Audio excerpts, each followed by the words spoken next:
Somewhere between forgotten jungles and silent tombs, beneath ancient oceans and buried in time, are things we were never supposed to find. Objects carved by unknown hands, machines made before machines were even imagined, and whispers from civilizations we barely remember. Tonight we're not just telling stories, we're following traces through gold dust, spinning stones and mirrors that don't reflect. This is a slow descent into mystery, one artifact at a time. Get comfortable, let your mind wander, because what you're about to hear might not let you see the world the same way again. The skull that doesn't match. It was supposed to be just another strange relic found in the quiet desert outside Chihuahua, Mexico. Two skulls, unearthed from a shallow cave by a teenage girl, were resting beneath layers of centuries-old dust. One belonged to a normal adult woman, the other didn't. And that second skull would go on to spark some of the most heated debates in fringe archaeology and mainstream science alike. They called it the Starchild skull, but it wasn't a child. And calling it a star, anything made some researchers uneasy. Not because they didn't believe the skull was strange, it definitely was, but because the questions it raised were the kind that didn't have simple answers. And for those seeking a peaceful sleep tonight, let this be your quiet descent into something both calming and bewildering. Let's start at the beginning. The year was the 1930s. Rural Mexico. A teenage girl wandered into a small tunnel, rumored to have once been used by indigenous groups for burials. What she found there were two complete skeletons. One normal, one entirely abnormal. She buried them again, too frightened to carry them away. It would take decades before the bones would finally make it into the hands of someone who would pay attention. That person was Lloyd Pye, an author and researcher who had spent much of his life exploring topics that others might call fringe. In the late 1990s, he was introduced to the skull and immediately realized he was holding something off. Not fake, not theatrical, but real and wrong, in all the ways science didn't expect. Let's describe this skull. You're lying down, maybe listening in the dark. Picture this. The cranium is larger than a normal human child's, yet the bones are significantly thinner and lighter. The eye sockets are unusually shallow, almost flat, and tilted in a way that doesn't match any known species. The back of the skull is bulbous, smooth, and symmetrical, as if it had been carefully shaped or had grown that way naturally. Now imagine holding it in your hands. It's real bone, carbon dated, from a real person or being who lived 900 years ago. Not a modern replica, not a digital fake. When Pye sent the skull for analysis, early DNA tests were confusing. The mitochondrial DNA, which is passed down from the mother, was human. But nuclear DNA, which gives a full genetic picture, was mostly unreadable. Attempts to sequence it came back with fragments that didn't fit known patterns. Even after repeated efforts with improved techniques, labs struggled to match all the markers, but that didn't mean it was alien. That's important to say. What it meant was that we were looking at something that didn't match, and in science, especially in anthropology, a mismatch like that can cause discomfort, because it challenges classification, and classification is how we sleep at night. Now here's the part most people don't talk about. Many unusual skulls found around the world are later explained through a condition known as cranial deformation, a cultural practice where heads are bound during infancy to elongate them for aesthetic or ceremonial reasons. But the Starchild skull wasn't just long, it was anatomically different in ways that couldn't be explained by pressure or banding. For example, its bone was found to be about 50% thinner than typical human bone, yet far stronger. Strong enough that a surgeon commented it would be difficult to cut through using modern tools. This wasn't simply a deformed child, it was something structurally other. The frontal sinuses, completely absent. The rear of the skull, perfectly symmetrical, as if molded. The inner ear canals, unusual in length and shape. It didn't just look different, it was different. Now let's pause here. Because what's important is not whether it was alien, or hybrid, or a new subspecies. The truth is, nobody knows. And maybe that's what makes this such a perfect mystery for a sleepy evening. Because sometimes, resting in the unknown is more peaceful than racing to an answer. The skull passed through many hands, and each time the story got a little louder. Some claimed it was proof of extraterrestrial intervention. Others insisted it was simply a child with a severe congenital disorder, like hydrocephalus or progeria. But neither of those conditions matched all the features seen here. Too many things were out of place. Too many anomalies stacked together. Eventually, a private effort raised money to sequence the full genome, but by the time the results were starting to emerge, Lloyd Pye passed away in 2013, never seeing the final conclusions. What followed was a digital silence. Some updates hinted that parts of the DNA still didn't match known sequences in the human genome, but without peer-reviewed publication or access to full data, the results faded into internet archives and speculation. So what are we left with? A real skull, from a real being, with DNA that was partly human and partly unreadable, found in a real cave, in a known region, carbon dated, X-rayed, held in museums, documented by doctors, and yet when someone asks, what was the Starchild's skull, the best answer today is still, we don't know. And maybe that's enough. Because while your eyes grow heavier and your thoughts soften into dreams, you're not expected to solve this mystery. You're just invited to rest in the possibility that something stranger once walked among us. Not malevolent, not fantastical, just different. The skull still exists. It's not a storybook relic. You can find pictures, see scans, read documents. It was displayed at events, held in people's hands, and still, no one can explain how or why it grew the way it did. And so we return to where we began. A quiet cave. 2 skeletons, one normal, one that doesn't match. Maybe the next discovery will explain everything. Or maybe some mysteries are meant to simply be held, not solved. Close your eyes and let your mind drift, calmly, into that space between science and wonder. The pyramid beneath the jungle. Sometimes, the jungle keeps its secrets a little too well. There's something strange about this place. Something quiet. Not the kind of quiet you hear in an empty room. The kind that's alive, breathing, listening. The kind that watches you from behind the leaves. Somewhere in the heart of the Yucatan Peninsula, far beyond where the roads become dirt, and the dirt becomes vines. A pyramid waits. It's not just hidden, it's been swallowed, not by time, but by trees. They call it Kalak Mul, and unlike the golden sands of Egypt, or the sunlit ruins of Greece, this pyramid lies beneath a living ceiling. You could walk right past it and never know.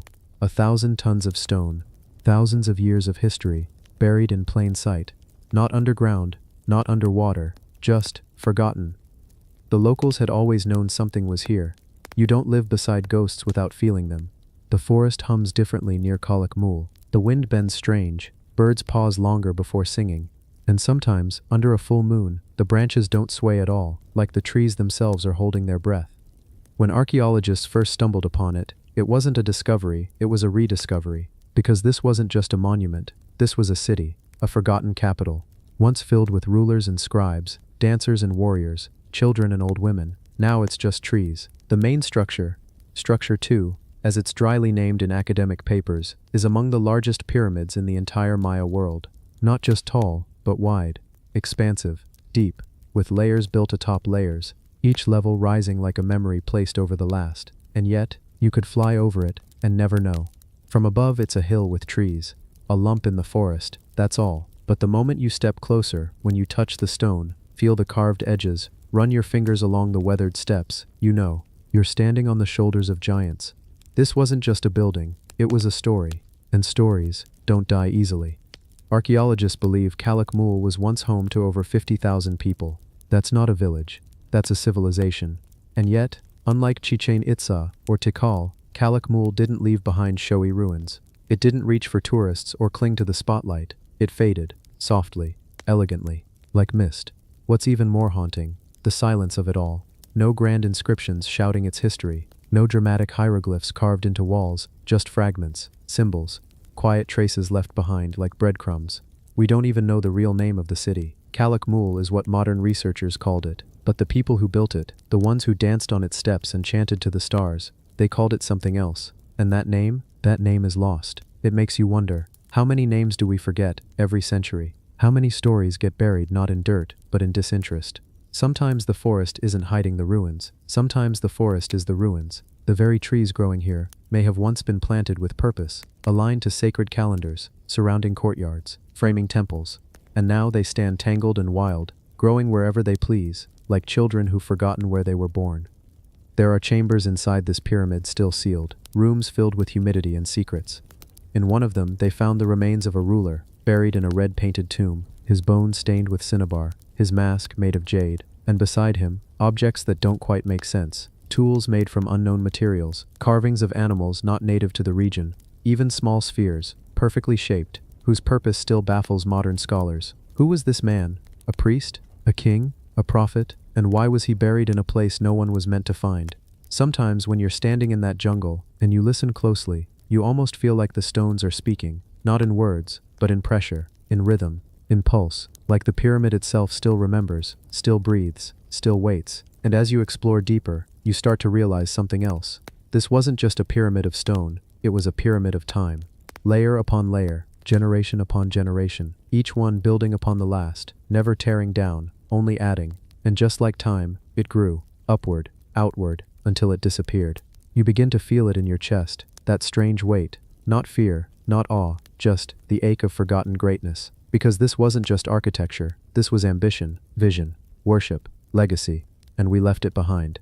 Maybe that's why the forest took it back so easily. It wasn't a theft, it was a mercy, a soft burial, a green shroud for a city too proud to die in the open. There's something poetic about that, isn't there? That in the end, nature doesn't destroy us. She tucks us in, softens our sharpest angles, turns our palaces into hills, our columns into trees, our footprints into moss. Maybe that's what Calakmul is, not a ruin, but a lullaby, a stone-built whisper, a memory covered in green. And in the quiet of night, as the wind hums through the vines and the moon casts its silver light on those ancient steps, one thing becomes clear: the pyramid is not gone. It's just sleeping, like the jungle around it, like the kings beneath it, like the past itself, waiting to be remembered. The forgotten city under the sand. They say the desert never forgets, but what it hides, it guards in silence. Beneath layers of dry, shifting sands beyond the reach of most eyes, once stood a city that ruled over the Nile Delta. Not just any city, a place of kings, of gold, of secrets older than most remember. Its name is Tanis. You may not hear it often in tales of Egypt, and yet, for centuries, it held power that rivaled even Thebes. Imagine walking across a lifeless stretch of Egyptian desert. There's nothing but the wind, the fine powder of sand brushing your ankles. Then suddenly, your foot catches something hard, stone, ancient, weathered, and you realize you're not alone. You're standing atop a city buried alive. Tanis was once the royal seat of the 21st and 22nd dynasties. Pharaohs walked its halls, priests whispered secrets in its temples, gold shimmered under its sun. But unlike Luxor or Giza, Tanis did not survive the fame of time. The desert, with quiet patience, swallowed it whole, and that's what makes it so haunting. It wasn't lost because it was small or unimportant. No. It was forgotten because nature insisted on silence. Year after year, the sands rose, storms blew, roofs caved, pillars cracked. Then came the quiet. A city once full of prayers, left to drift in dust. Archaeologists began uncovering its bones in the 20th century. What they found left them speechless. Tombs rivaling the treasures of Tutankhamun, royal sarcophagi, untouched, ornaments that still shimmer in museum lights today, and hieroglyphs, strangely preserved, telling stories of pharaohs who were meant to be remembered. But something felt different here. The layout of the city, odd. The burial practices, inconsistent. The statues, some reused, some intentionally defaced. It was as if someone had tried to erase something, or someone, and nature helped them finish the job. There's one theory, that Tanis was the second burial site of a disgraced ruler. Others say it was a refuge after invasions upended the usual order of the Nile. Either way, it became a shadow capital, powerful but silent, a place of secrets. Even today, not all of Tanis has been excavated. Some parts remain under sand too thick, or structures too fragile, and some believe that the greatest tombs, those of kings we've yet to name, still lie untouched beneath the dunes, waiting, sleeping. There's a kind of rhythm in ruins like these. Stone falls, wind blows, memory fades, but truth waits. Some archaeologists claim the layout of Tanis mimics celestial patterns, pointing to stars long lost from our skies. Was it a message to the gods, or perhaps from them? Satellite imagery has recently revealed strange outlines in the desert near the city, rectangles, circles, signs of deeper chambers. Some even suggest there may be underground vaults, sealed tight, wrapped in myth. But here's where it gets stranger. Unlike other Egyptian ruins, Tanis doesn't appear to have been looted extensively. The treasures found were largely untouched. It's as if even the tomb robbers stayed away, or couldn't find it, as if the city hid itself, on purpose, and the desert helped. This kind of preservation is rare, too rare. Gold typically draws scavengers, but not here, not at Tanis. The tombs here weren't just hidden, they were entombed again, by nature herself. Some whisper that Tanis holds more than just treasure, that one of the sarcophagi still sealed contains a ruler whose name was erased from history, a pharaoh who wasn't supposed to be remembered, whose memory was cursed. You see, in ancient Egypt, to erase a name from walls, temples, and tombs was to kill someone a second time, to wipe them from the afterlife, to make them vanish forever. So what could someone have done to deserve such erasure? Some of the statues in Tanis have heads removed. Others have been replaced, recarved into new kings. Chisel marks tell the story. You can almost feel the anger in the stone. And here you are now, alone, reading this, imagining the soft wind, the warm sun, the silence, and underneath you, a king without a name, still resting, still waiting. Maybe it's better we don't wake him. Some doors are sealed for a reason, some cities are buried for protection, and some truths are just too heavy to carry into the light. So we leave Tanis where it is, not forgotten, not erased, but gently remembered, like a dream after waking, fading, but never quite gone. The chamber with walls of gold dust. There's a legend, whispered among the misty lakes and dense forests of Colombia, a city made of gold, a ritual so sacred that leaders covered themselves in precious dust and dove into water, believing that ceremony alone was enough to bring them back transformed. This is not a myth we invented. It's a story born from real artifacts, real ceremonies, real people. One of those artifacts, the Muisca Golden Raft, is held in museums today, a small model, shimmering in gallery lights, a canoe-shaped object covered in intricate figures, gold glistening in every detail. On it, you see a chieftain covered in dust, kneeling. He's surrounded by offerings, worshippers, horns and trinkets. It's beautiful, serene, and almost unbearably heavy with meaning. This raft is the closest we have to tangible proof of El Dorado. But let me take you deeper. Imagine you're stepping into a chamber carved from earth, hidden beneath a Colombian hill. Not stone, not marble, earth. And inside, the walls are not painted. They're dusted with fine particles of gold, sparkling, glowing faintly in lamplight, like stars caught in clay. The shine is quiet, subtle, like soft embers flickering in a hearth. You are, or were, in the presence of gold dust. They say this chamber was sacred, a place where only the chosen ventured, where nothing grew, nothing moved, except the light and the dust. Some believe it was a ritual chamber. Others say it was a symbolic burial, a space that transformed mere walls into living gold. This gold, it wasn't mined, it wasn't melted, it was worn, by people who believed that by covering themselves with gold dust, they became divine, immortal, sacred. The legend of El Dorado, the Golden One, likely extends from such ceremonies. The Spanish conquistadors heard stories, rumors, descriptions, and they searched, desperately. They invaded, they plundered, they burned, all for gold that may have existed only in ceremonial moments, only in ritual dust. Because what happened in this chamber couldn't be taken. It couldn't be melted into bars, shipped to Europe. You can't mine a feeling, you can't sell a ritual, only witness it, only remember it. And so today, what remains, aside from artifacts like the raft, is mostly soil, clay, stones, the faint imprint of ceremonies long past. Not even ruins, not carved statues, just memory. Archaeologists have found large burial mounds near Lake Guatavita and fragments of gold offerings, but no city of solid gold, not near El Dorado, as the legend said. And yet we have the raft, and stories, and shards of gold layer that sparkle in the damp earth. Maybe that was always the point. Maybe the city wasn't made of gold bricks. Maybe it was made of gold belief. There was power in that faith, in that dust, more potent than any treasure chest.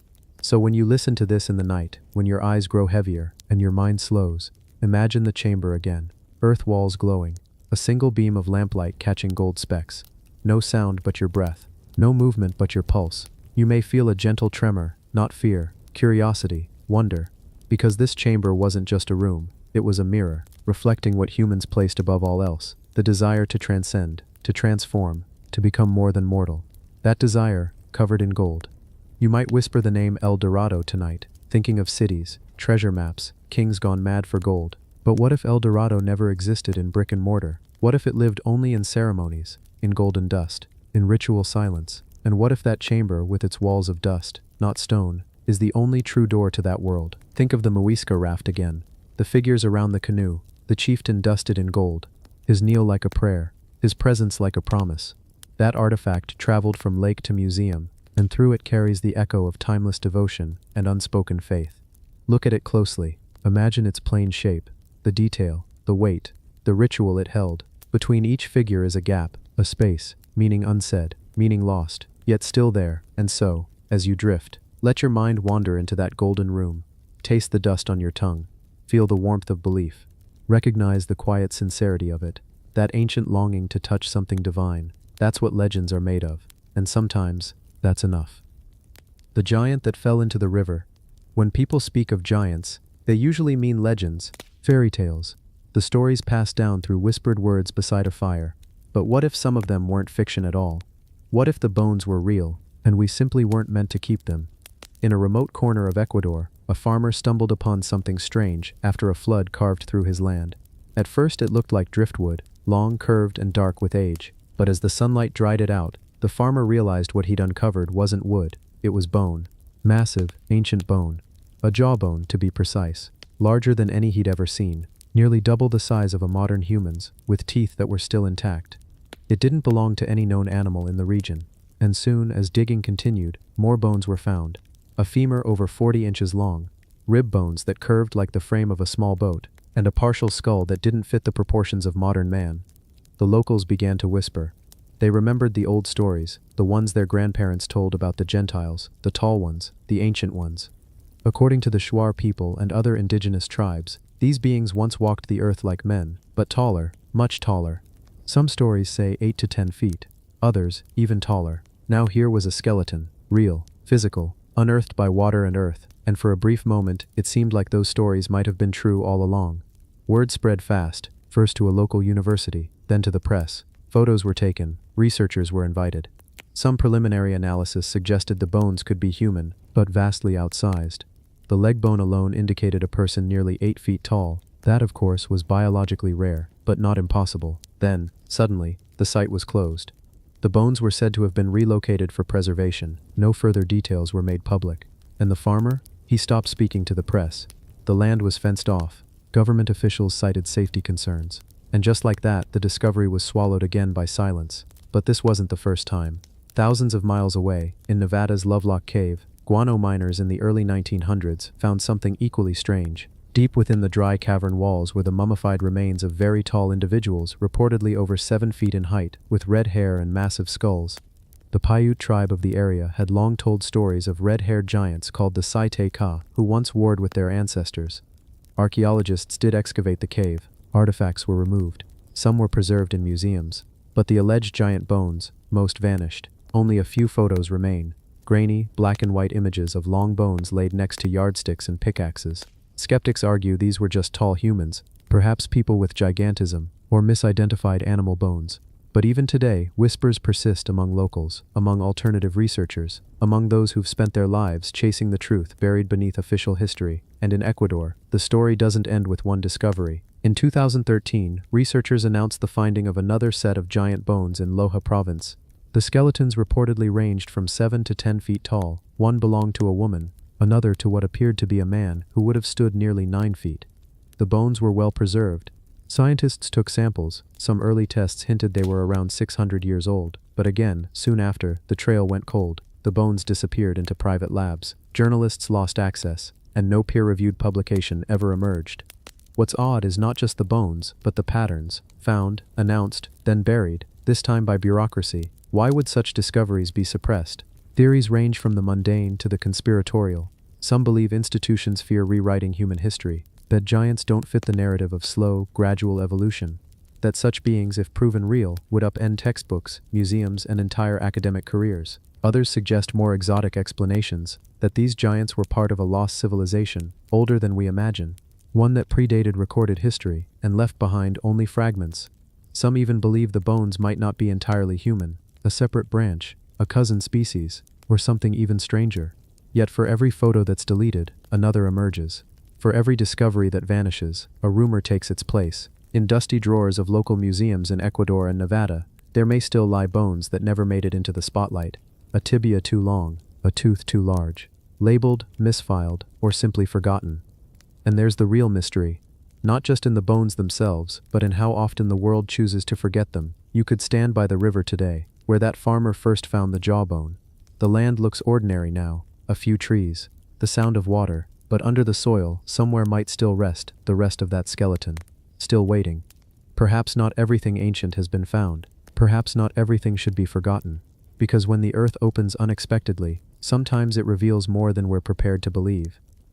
The stone that speaks in code, it's just wood, old, cracked, dark from time. But it holds a voice no one's ever truly heard. Not because it's silent, but because we can't understand what it's trying to say. No one can. On a remote island in the middle of the Pacific Ocean, far from the noise of cities or the light of highways, there once lived a people whose secrets remain almost untouched. Easter Island, or Rapa Nui, as the islanders called it, a place famous for its giant stone heads, the Moai. But this story isn't about the statues, it's about what was buried deeper, in time, not in soil. Sometime in the 1800s, a set of wooden tablets surfaced from this faraway land. Locals treated them carefully, like sacred relics. Their surfaces were covered in lines of symbols, tiny, beautiful and strange, carved by hand, worn by time. These weren't decorations, they were words, sentences, maybe entire histories. But here's the twist: no one could read them. Not the missionaries who came to convert the islanders, not the colonial scholars who tried to categorize the world, not the modern linguists with supercomputers and AI. These symbols, called rongorongo, don't match any known language on Earth. And what's even stranger, they appear on no other island, no other continent, no other culture. Some of the glyphs resemble birds, others look like people sitting cross-legged, some are geometric, abstract, patterns repeated with care, always carved in a unique style, known as reverse boustrophedon. That means you read one line left to right, and the next right to left, like an ox plowing a field. This style is incredibly rare. It's clever. It's deliberate. It means these weren't random marks, they were meant to be understood. But by whom? Who first carved these wooden tablets? What were they writing about? Were they prayers, histories, astronomical observations, or warnings? We simply don't know. And every year as the wood decays further, we get closer to never knowing. Some believe the tablets were part of a sacred oral tradition. They weren't meant to be read aloud, but sung, passed from priest to priest in sacred chants, which means once the last of those elders died, once the chants stopped, the meaning went with them, forever. Others say the symbols are evidence of an outside influence, that the Rapa Nui people may have had contact with a now lost civilization, maybe from South America, maybe even from farther, across oceans, across time. And here's a quiet, aching thought. What if these symbols aren't just a language, but a map? Not a literal one, but a map of how the people thought, how they saw the world, what they feared, what they loved. Imagine losing an entire way of seeing the universe, and never knowing what it looked like. Pause. You're lying down now, maybe with a soft pillow behind your head, eyes half closed. The room is quiet. The idea of a language that no one can read, sitting silently on a shelf in a museum, feels almost heavy, doesn't it? There's something haunting about words you can see, but can't hear.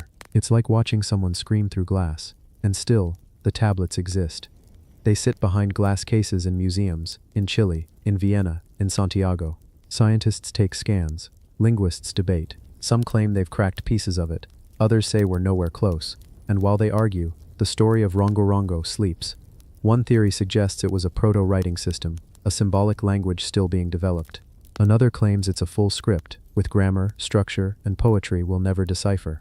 The truth is, we don't even know what kind of language it is. Is it syllabic, like Japanese? Pictographic, like ancient Chinese? Is it something entirely different? What if it's a code meant only for a chosen few? Then there's the troubling side of this mystery. Missionaries in the 1800s burned many of the tablets, believing them to be pagan relics. What they destroyed may have been the Rosetta Stones we needed to crack the code. In those flames, centuries of memory turned to ash. Some accounts say the children of the islanders were forbidden to learn the chants or the symbols, and with each forgotten word, the silence grew. Now, only a couple dozen rongorongo tablets survive. Fewer than 30. Some are split into pieces. Some are charred. All are fragile. And the language? Still locked. Still waiting. Had slow down again. Imagine for a moment being one of the scribes who carved these symbols. The island around you quiet but alive. The crash of waves. The low hum of drums in the distance.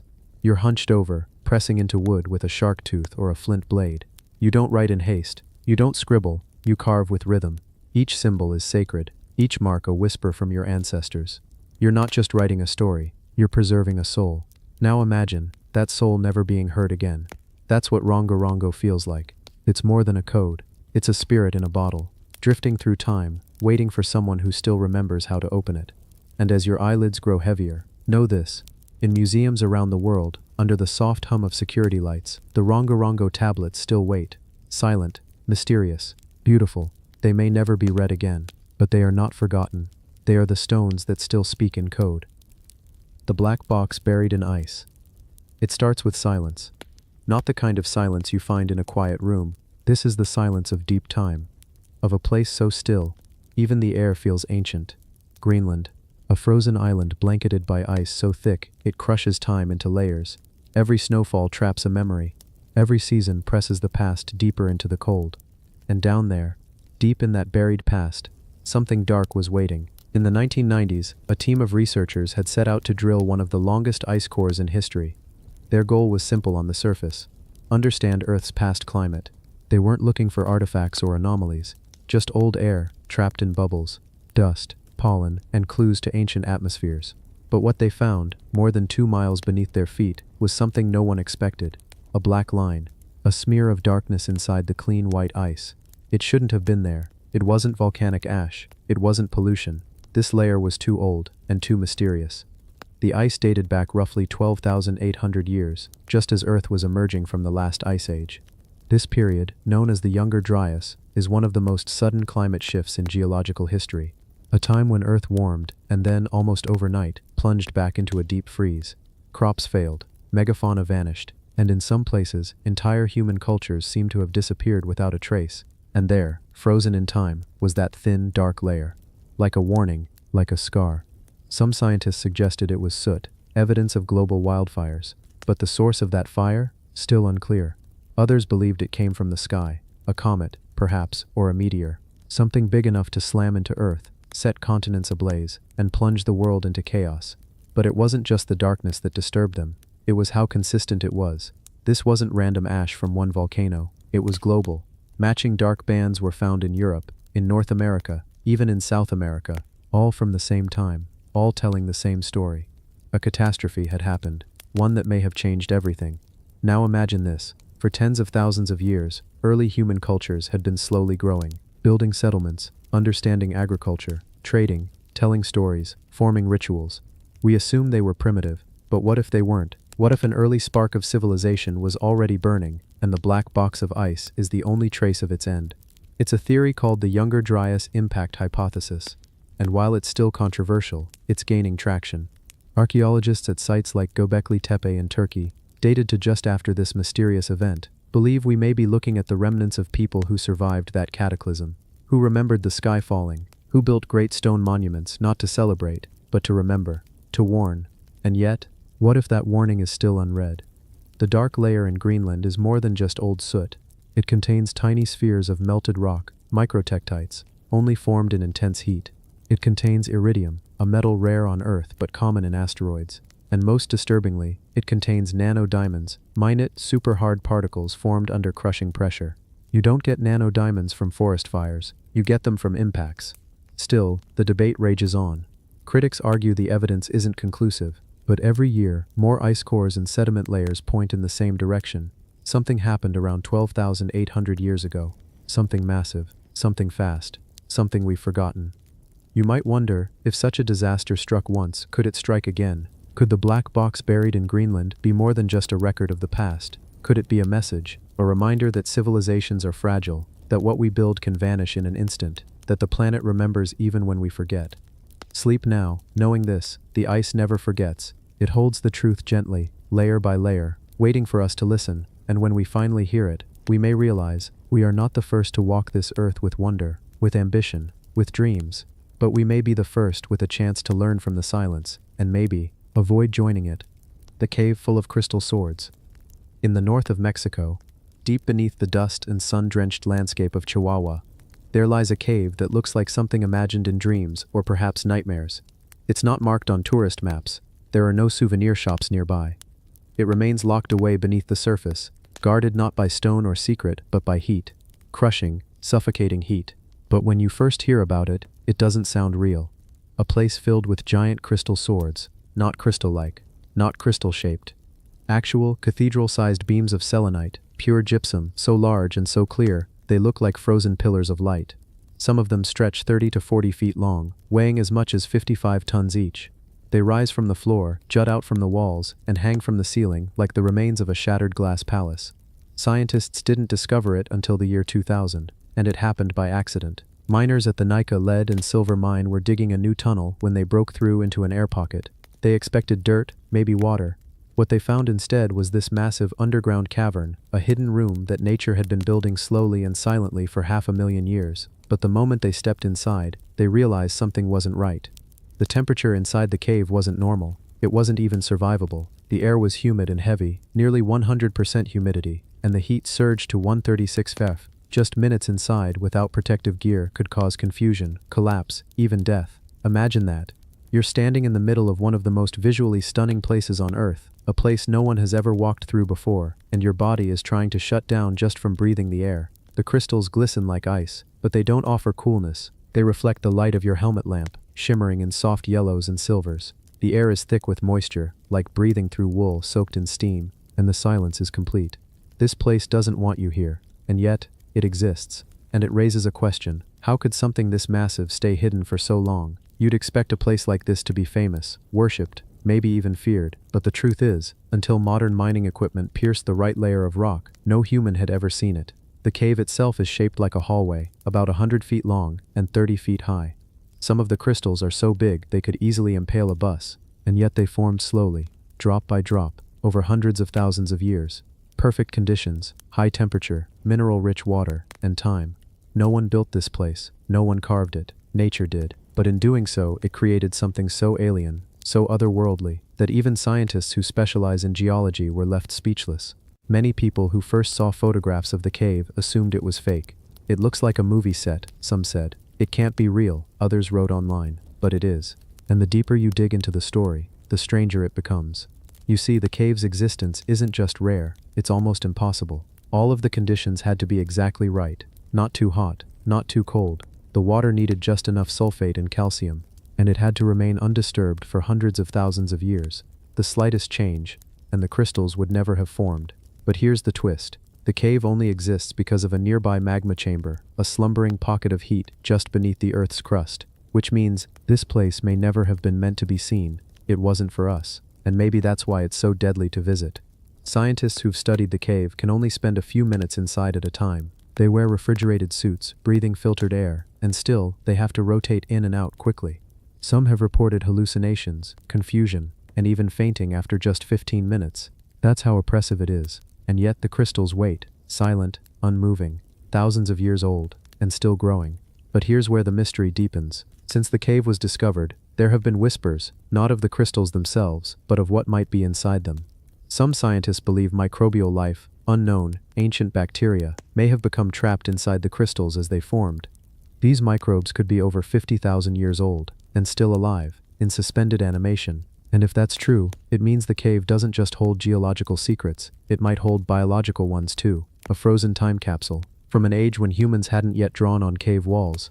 Some say the microbes could offer clues about early Earth, or even life on other planets. After all, if life can survive in these extreme, hellish conditions, maybe it could survive elsewhere too. And just when it couldn't get stranger, the cave has a sibling. Just above it, there's a second chamber, the Cave of Swords. Discovered earlier in 1910, it holds smaller crystals, still huge by any normal standard, but nothing like the ones in the main chamber. The two caves are linked, both formed by the same water system, like a double vault of natural architecture. But here's the catch. Once the mining company stopped pumping water from the area in 2015, the cave began to flood again. The crystals are now submerged, possibly safer from damage, but once again out of reach. It's almost as if nature is reclaiming its masterpiece. You can't walk inside it anymore. You can't breathe the air, or see the light bounce off crystal walls. It's gone back to sleep. But the memory remains. And the photos too. Strange, silent records of a place that feels not of this earth. As if the earth itself once dreamed, and this was the shape of its dream. The mask that wasn't just for the face. There's something eerie about how certain objects hold more than just history. You look at them, and it's like they're still watching you. Still breathing, still remembering. That's what archaeologists felt when they uncovered a burial chamber deep within the Maya lowlands. The air was still. Not from age, but from reverence, as if something in that tomb was still sacred. And at the center of it all was a face, a mask, carved from pure jade, not painted, not decorated, not worn for ceremonies or parades. This wasn't made to be seen by the living. This was created to guide the dead. The jade death mask, perfectly fitted to the face of a Mayan elite, possibly a king or high priest, looked almost too perfect, as if it hadn't aged at all, as if it was waiting for someone, or watching. The Maya didn't treat jade like jewelry. To them it was sacred breath, the essence of life. The shimmering green color wasn't just beautiful. It represented corn, the sky after rain, and the soul. In their belief, jade didn't just sit on the skin, it touched the spirit. It became the person. These masks weren't made in days or even weeks. They were labors of love, crafted piece by piece, sometimes over years. Slabs of jade, carefully cut and polished, were shaped to match the features of the deceased, sometimes with other stones, obsidian, shell, gold, to complete the design. But it was always jade that formed the core. Why jade? Because it didn't rot, it didn't burn, and it didn't fade. In their eyes, it was eternal, just like the soul it carried. But what's most fascinating is how personal each mask is. These weren't generic designs. The eyes, the mouth, the ears. They were all carefully chosen to reflect the person beneath. It's as if the Maya believed that the soul needed a face, a literal identity to travel into the next world.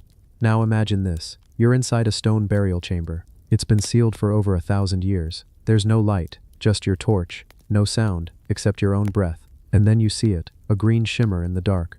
A face looking back at you, calm, unmoved, and somehow present. That's the feeling many archaeologists have described. Not fear exactly, but a kind of reverence. As if you've just stepped into someone else's dream. One of the most famous masks was found in the tomb of Pakal the Great, a ruler of Palenque. His jade mask was incredibly intricate, with almond-shaped eyes, curved brows, and a small open mouth. When reconstructed, it almost looks alive. Pakal died around 683 AD. Yet when you look at his mask, it's like his spirit never left. And here's the thing, these masks weren't placed on just anyone, only the most elite. Kings, high priests, nobles who were considered semi-divine. Their burials were acts of cosmic importance, filled with offerings, carvings, and symbology. The mask wasn't just a send-off, it was a resurrection. In fact, many Maya believed that through proper ritual, the mask could allow the spirit to speak again, not in voice, but through dreams, visions, or signs. That's why they were buried with the mask, but also with obsidian mirrors, sacred stones, and other relics meant to transmit messages from the other side. Some masks weren't even placed on the face but buried beside the head, like an offering to the soul, or maybe a replacement in case the original was ever lost. There are theories that the masks themselves were seen as alternate vessels, not just to carry the soul, but to become it. If the body rotted, the mask remained, a kind of second life. But here's where it gets even stranger. Across multiple tombs, archaeologists began to notice something odd.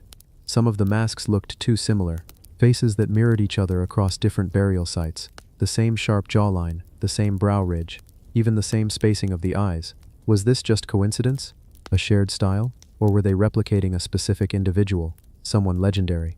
Someone divine? There are whispers among scholars that these masks may have been modeled on a forgotten figure, a god, maybe, or someone the Maya believed would return. One researcher pointed out that some masks from the late classic period resemble earlier figures, rulers long dead, from dynasties thought extinct. Could it be that they were trying to preserve a bloodline not just in body, but in spirit, copying the face again and again to keep it alive? Or maybe, just maybe, they thought the mask was the key to bringing that being back. Now let's talk about how these masks were actually placed. In many burials, the jade mask was laid directly on the skull, fitted tightly over the bones, like a skin. But in others, it was found above, suspended, sometimes placed with ceremonial string, or balanced atop a funerary bundle. Some were even layered, multiple masks, one atop the other, almost like armor, almost like containment. Were they trying to keep something in, or keep something out? And still, these masks haven't decayed. Even after over 1,000 years underground, through humidity, erosion, collapse, the jade holds strong, its color remains deep. Some even glisten as if they were carved yesterday. That brings us to the belief that jade could absorb essence. The Maya had a word for breath soul, ik. They believed jade could trap and hold this breath, just like a cenote traps water. Some masks even had small holes near the mouth or nose. Were these vents, or places where breath was poured in during ritual? And what about the eyes? In many masks, the eyes are made of shell or obsidian, black, deep, reflective. They look like they're watching you, not in a metaphorical sense, but really watching. You look at the mask, and something stirs, as if it remembers. It's no wonder that in some modern Maya communities, these masks are still treated as living relics. They aren't just museum pieces. They're ancestors, guardians, spirits that haven't gone silent. In recent years, replicas of the jade death masks have been used in ceremonies, not for display, but for communion, to call upon the past, to ask for guidance. So when you see a jade mask behind glass in a museum, remember, you're not looking at just a burial item. You're looking at a soul, a preserved identity, a face that someone, over 1,000 years ago, believed would one day speak again. And maybe, it just did. The scepter with unknown power.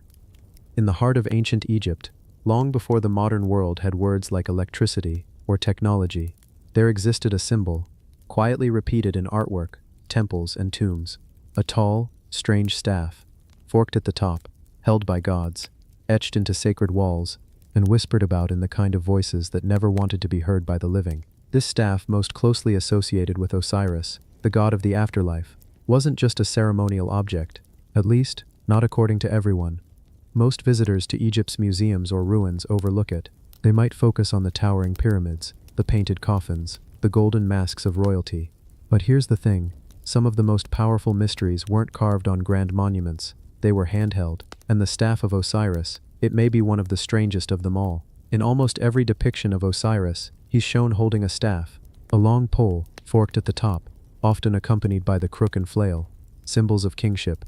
But this one, the forked staff, it doesn't follow any known model of ritual tools. It doesn't look like something meant to simply represent power. Some believe it was power.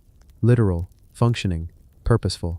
You see, ancient Egypt wasn't just a kingdom of gold and sand. It was a civilization obsessed with energy, of the body, of the stars, and possibly of the earth itself. They built with acoustics in mind. They aligned structures with the solstice and the stars. What if this staff wasn't symbolic at all? What if it was functional? Some researchers argue that the forked design could resonate sound, that the entire thing, made of a material that's since decayed or been taken, once served as a tuning device, not for music, but for resonance, something to do with vibration, healing, or even movement. Because here's what's strange. In the Osirian, an underground temple in Abydos that's supposedly tied to Osiris himself, there are stones so massive that modern cranes would struggle to lift them. Stones laid with a precision we can't explain, and carved, hidden, waiting, is that same symbol, the staff.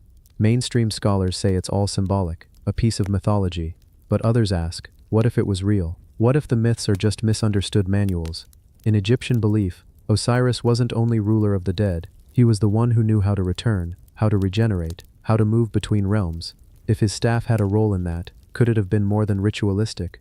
Think of the ancient Tibetan singing bowls. When struck, they produce a low hum, something you feel as much as you hear. They affect water, they affect mood. Some believe they affect the body. Now imagine a device in ancient Egypt, carefully shaped, forked for resonance. What might it do inside a stone chamber, under the earth, at the right time of year? Could it heal? Could it change consciousness? Could it awaken something? There are ancient Egyptian reliefs that show people holding the staff out in front of them. Not upward, as if for display, but forward, like they're using it, like it's active. It's easy to dismiss that, but it's also worth considering that we don't even fully understand how the pyramids were built, and we've never found detailed blueprints for any of their major engineering marvels. Why would we expect the instructions for the staff to still exist? Some fringe theorists go further. They believe the staff was a kind of energy rod, a prototype tool, perhaps passed down or recovered from an older civilization, one that predated Egypt entirely. These are the same researchers who suggest the Osirian and other megalithic sites were already ancient by the time the Egyptians found them. To them, the staff is a clue, not of Egyptian invention, but of Egyptian inheritance. Could it be that the Egyptians inherited lost technology, not electronics, but something subtler, a way of working with sound, with energy, with forces we no longer study because we've forgotten how? And here's where it gets even more mysterious. In 1933, a little-known archaeologist working in the temple complex near Abydos claimed to have found traces of metal fragments embedded in a collapsed niche. Fragments that didn't match any known tool or ornament, but they were taken, catalogued, and never heard from again. Some say they were melted ceremonial debris. Others suspect they were part of something much larger. What we do know is this. The staff shows up in Egypt's oldest art but becomes less frequent over time, like a memory being lost, or a tool being forgotten, or buried. If the staff was just symbolic, why was it given such emphasis for thousands of years, then suddenly disappeared? Was it destroyed, hidden, or does it still exist, in a sealed tomb, in a collection, or beneath layers of Nile silt waiting for the right moment to resurface? And if someone found it, would we even recognize it for what it was? Modern technology is so focused on wires, circuits, screens, but ancient technology, if it existed, might have been about frequency, about shape, about harmony. That changes everything. Maybe the staff wasn't a weapon, or a wand, or a symbol. Maybe it was a tool to unlock something inside the temples, inside the earth, or even inside the human body. The mystery remains. What did the ancients really know? And what, exactly, was the true purpose of the scepter with unknown power? the statue that grows warm. Somewhere in the south of India, tucked among the ancient stone marvels of Karnataka, lies a temple, one that has stood for nearly 1,000 years. The Hoysala temples are known for their delicate carvings, intricate deities, and the kind of architectural detail that feels like it came from a civilization obsessed with precision. But there's one sculpture here that seems different. Not in its style, but in its behavior. Carved directly into the stone wall is a depiction of something strange, a kind of object, or perhaps a vessel, with wings, fins, and a body that doesn't resemble anything found in the natural world. It has the unmistakable shape of what some call a vimana, a flying chariot, as described in ancient Indian texts. But that's not even the strangest part. This carving, this slab of cold ancient rock, grows warm. Not metaphorically, not figuratively, actually warm to the touch, even when the rest of the temple remains cool, even when it's shaded for hours, even when no sunlight or heat has touched it at all. It doesn't burn, it doesn't sear your skin, but it feels alive, and no one can explain why. Is it something about the minerals in the rock? Something magnetic, maybe? Or is it something else? There's a kind of quiet around this sculpture. The local guides don't bring it up unless asked. The temple priests sometimes change the subject, and yet visitors from around the world come just to feel it, to touch this ancient stone and confirm for themselves that something is off. How does an unpowered carving in a centuries-old temple feel like it's holding heat from within? It's not the only depiction of a vimana in ancient Indian art. Across the subcontinent, texts like the Samarangana Sutradhara describe flying vehicles capable of moving in multiple directions. They describe flight technologies, some fueled by mercury, others by fire or wind. Some even seem to describe control panels, pilots, and weaponry. But this isn't just myth. This is a carved piece of stone in a physical temple, and it grows warm in a way no other piece of stone around it does. Some researchers have dismissed the warmth as a quirk of airflow. They say hot air trapped between stones might leak out from behind the wall, but those theories don't hold up. Not when the carving is on an exterior wall, not when other carvings beside it remain completely cold.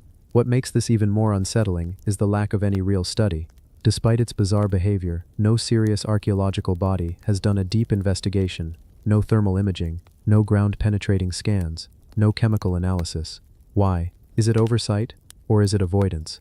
The word vimana appears across Sanskrit texts, not as poetry, but as description. Detailed accounts, distances, travel time, aerial maneuvering, far too specific to be metaphor, and temples like these, they're not built randomly.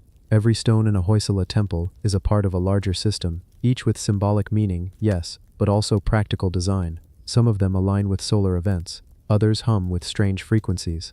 Some even redirect sound and vibration in ways modern architects still find impressive. So when one piece of carved stone grows warm, you have to wonder if it was meant to. Imagine for a moment that the carving is more than symbolic. What if the shape itself, whatever the vimana was, held some kind of energy, even as a depiction? There are theories, fringe ones, that suggest ancient carvings weren't just decorative, that shapes, angles, and materials, arranged in precise ways, can store or conduct certain types of energy, the kind we don't fully understand yet. Energy stored not as electricity, but perhaps as vibration, as memory, as heat. We know that quartz, for example, can store energy and even data. It's used in watches, hard drives, even lasers.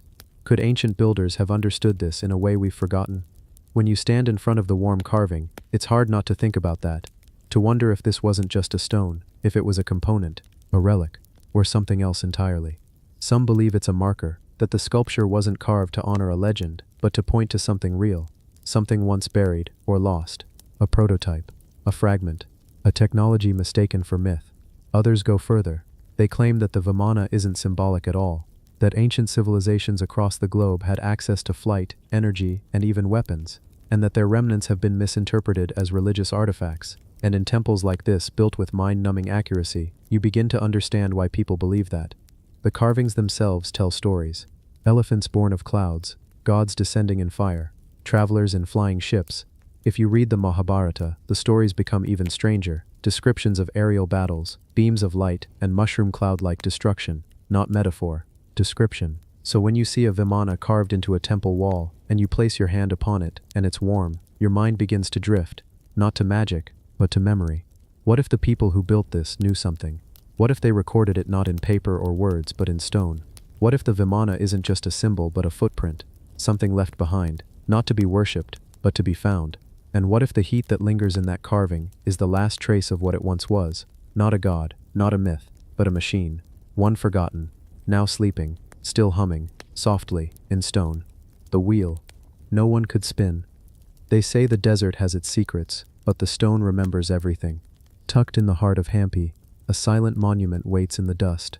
It's not grand, like a pyramid, or hidden like a crypt. It's just a wheel, but one that refuses to spin. And that mystery alone has puzzled minds for centuries. Picture it, an ancient stone chariot, carved with such precision that it almost feels out of place. The kind of precision that whispers, this shouldn't be here. Two massive stone wheels flank the chariot, not painted, not adorned, just solid, heavy rock.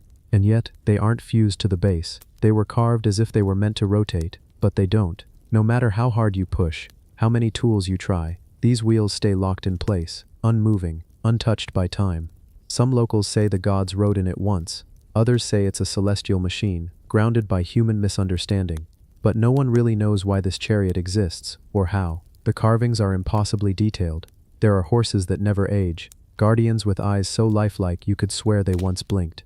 There's a sense, quiet, almost whispering, that this wasn't just built, it was left.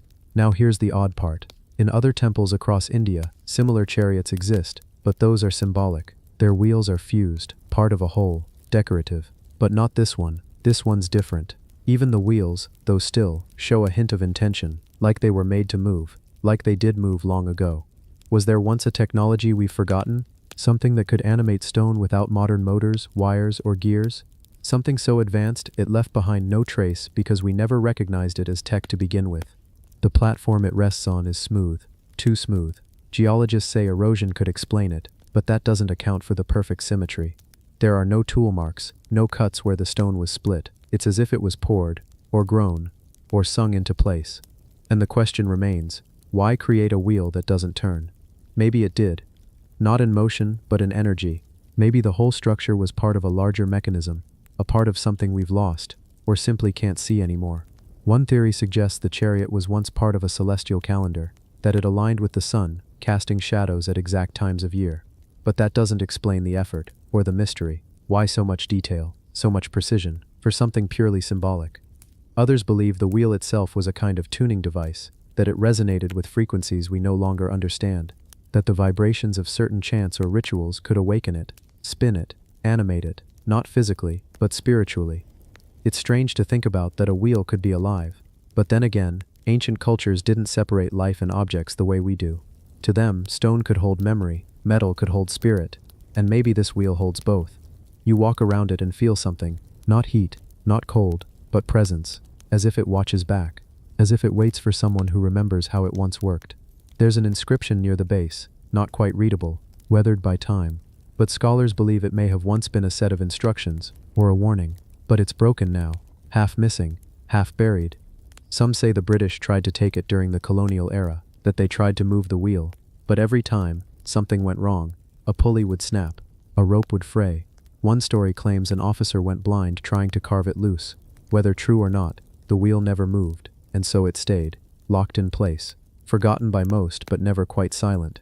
There's another legend, whispered more than written, that says the wheel isn't locked, it's sealed, waiting. That one day, when the right person touches it, it will turn again, not forward, but backward, turning not time, but memory. And with it, the knowledge of how we once built things we can no longer understand. What if the wheel was never meant to spin in this world? What if it was a key, or a lock, or both? You walk away from it slowly, and the breeze picks up around the old stones. The dust settles again, and the wheel waits. It's still not moving. But maybe, just maybe, something beneath it is.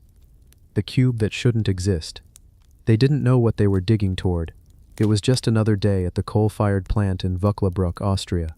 A worker in the 1800s, feeding ancient compressed matter into the fire, opened a seam in a block of coal that hadn't been touched in millions of years. And there it was. A small, strange metal object, shaped like a cube, smooth, with sharply defined edges and ridges. No writing, no decoration, but unmistakably shaped, machined, purposeful. It had weight. It was metallic. But the coal it came from? The coal dated back 20 million years. So how did it get in there? To this day, this artifact is called the Salzburg Cube, or the Wolfsegg iron, and nobody has ever truly explained how a shaped, smelted, metallic object ended up in prehistoric coal. coal that existed before humans, or anything like us, even walked the earth. And maybe that's why some believe this artifact isn't just unusual, it's impossible. Now, let's slow it all down. Let's take a soft breath and wonder, not just what this object is, but how many others have been lost, burned, forgotten, or quietly tucked away. Because if this one cube slipped through the cracks, what else might have? The object is small, about the size of a fist. It's dark gray in color, dense, and strangely geometric. The sides appear too perfect, too symmetrical, for a natural mineral formation. In fact, it looks less like a rock, and more like a machine part, like a casing, a fragment of something larger. The cube has a deep groove running around its midsection, almost like it was once part of a mechanism.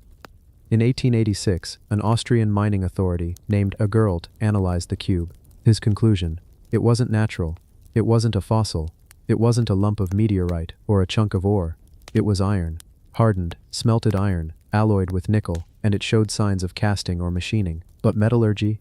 In the Miocene era? That's over 20 million years ago. There were no humans, no tools, no civilization. So how did a manufactured object end up inside a prehistoric coal deposit? Some scientists say, contamination, maybe it fell in somehow later. But geologists counter, no, the coal seam was sealed, compressed, formed naturally over millions of years, under pressure, under layers of earth. There's no known way for a modern object to have slipped inside and become fully embedded, with no visible break in the layer. And so, this lonely little cube remains what it always was, a mystery with no agreed explanation.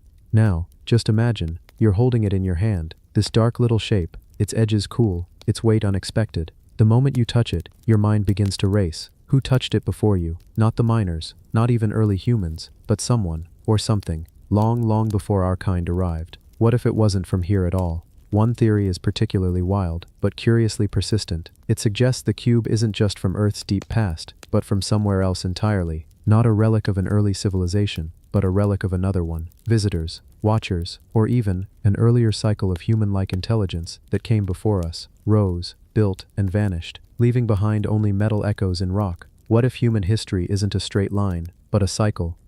In the 1960s, the Salzburg Museum displayed the cube in its natural history collection. But as interest grew, and fringe theorists began writing about it, the object was quietly removed. It still exists today, kept in a museum vault, but it's no longer public. Why? Some say it's because the artifact makes no sense, it doesn't fit the timeline, and the fewer people that ask about it, the better. But others say it's hiding something even more profound, that the world's ancient past isn't missing because we haven't looked hard enough. It's missing because it's been erased. You can feel it now, can't you? That strange hum of mystery, like you've just brushed up against something your mind wasn't made to hold, like seeing a machine on the moon, or a footprint in rock, where no foot should have ever stepped. The Salzburg cube is small, but its questions are enormous. What if our version of history, the straight line from caveman to skyscraper, is wrong? What if civilizations don't rise once, but many times? And what if, each time they rise, they fall again, erased by time, buried beneath layers of earth, until only traces remain, a cube in coal, a whisper in stone, a story no one knows how to finish. And so we lie back, and we drift off, not with answers, but with questions. Not with certainty, but with wonder. Because the cube that shouldn't exist, still does. And maybe, so do others. The bell that rang in silence. There's something strange about silence. When you sit with it long enough, it begins to feel heavy, thick, like air that's been holding its breath for centuries. Now imagine that in the depths of the earth, buried beneath centuries of forgotten soil, you discover a bell. Not rusted, not broken, but still whole, still waiting. It was found in China, in the ruins of the ancient Zhou dynasty, long before paper, before iron, before the Great Wall had ever touched the sky. And yet, this bell is no ordinary relic. It carries a voice, a tone, 2 tones in fact.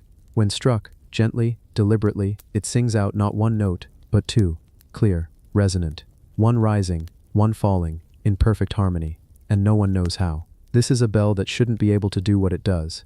It's not electric, it's not digital, it's not designed with modern tuning forks or complex sound chambers.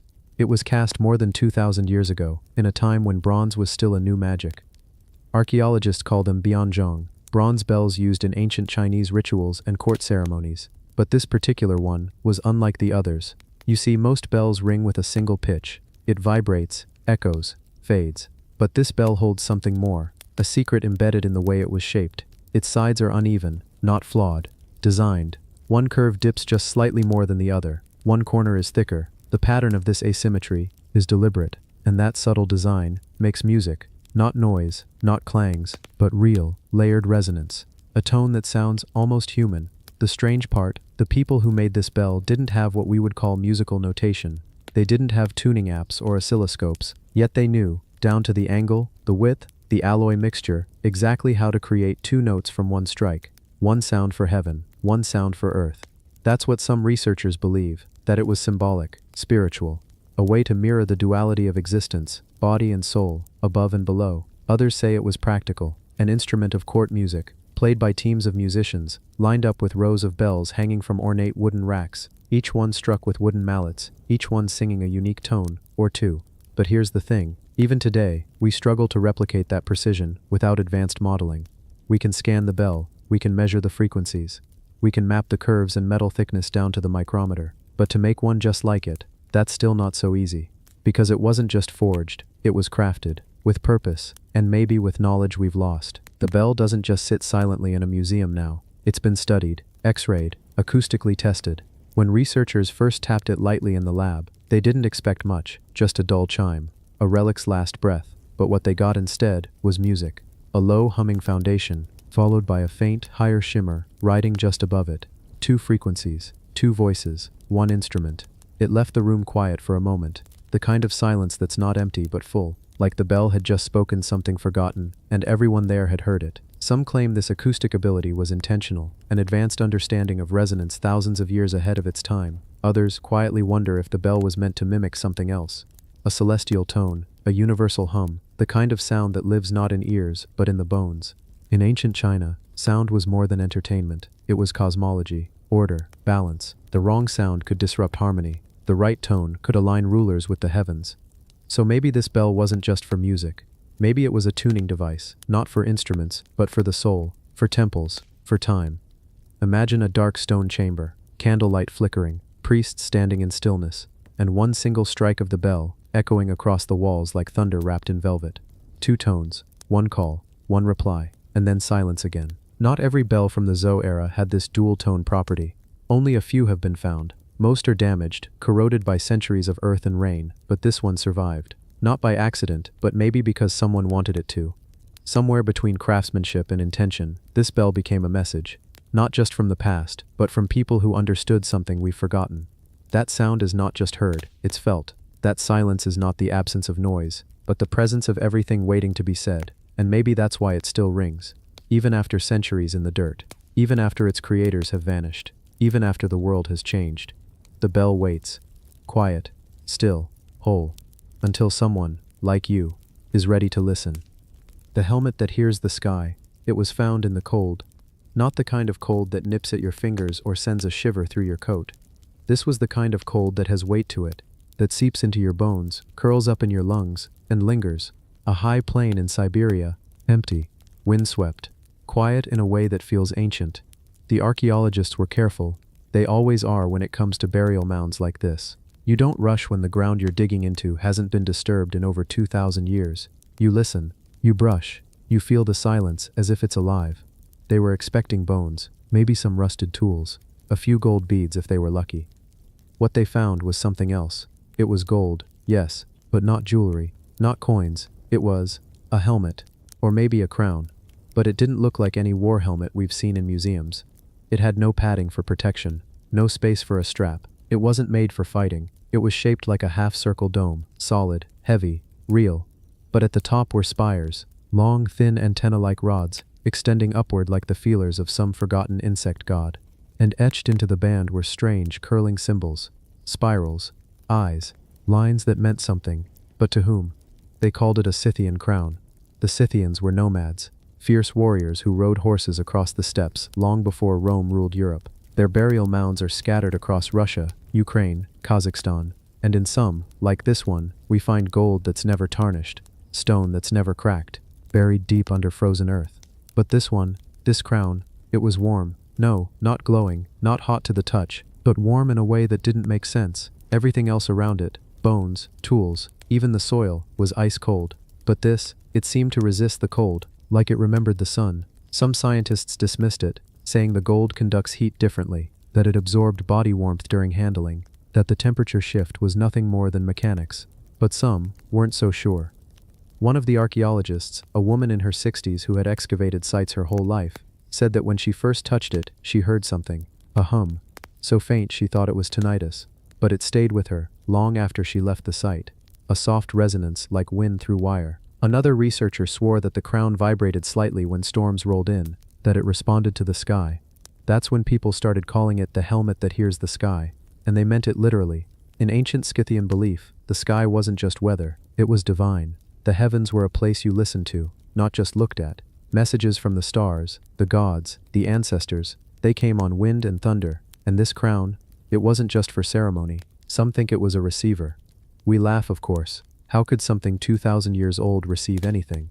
There were no radios, no electricity, no technology, just horses and spears and campfires. But then we remember the Antikythera mechanism, the Baghdad battery, the perfectly carved spheres of Costa Rica, the metal spheres from South Africa, with perfectly etched grooves that predate tools. And maybe, just maybe, we realize that we've underestimated what ancient minds were capable of. When metallurgists examined the crown, they found traces of materials not native to the area, alloys that would have required intense heat to create, too intense for the kinds of furnaces the Scythians supposedly had access to. Some even claimed the proportions of the antenna matched harmonic frequencies, like tuning forks, like instruments built not just for beauty, but for sound. And sound is vibration, and vibration is energy. Could it have been part of some ritual, a way to connect with the cosmos? Or was it something else? Some believe the Scythian kings were more than rulers. They were interpreters, mediums, people who could commune with the sky, who wore symbols of their role not for show, but for function. Not a helmet for war, but a device for listening. We've tried to recreate it. Modern engineers have built replicas. Some place them in wind tunnels, others attach them to sensitive microphones. Some report faint signals, whispers in the white noise. Still others hear nothing. But what do you hear if you listen right now? Not with your ears, with your imagination. Picture the wind racing across the Siberian plain. The sky overhead, big and blue and endless. The stars, bright and silent. The snow underfoot. The weight of history pressing down, and yet something, reaching up. A gold crown, spires touching the air. Waiting. It rests now in a museum, under glass, temperature controlled, studied, scanned, measured, but none of that answers the real question. Why did someone make this? Who decided that a crown should reach to the sky? And what were they trying to hear? Maybe it was nothing, a symbol of power, a decorative piece buried with a forgotten king. But maybe it was more. Maybe in a time before records, before cities, before the stories we wrote down, people were already trying to speak to something larger. And maybe, just maybe, this helmet listened back. The mirror that refuses reflection. It looks like a simple bronze disc, the kind of object you'd walk past in a museum without a second glance. Worn down, dull, silent. Just another relic from a time we believe we understand. But this mirror doesn't behave like anything we'd expect.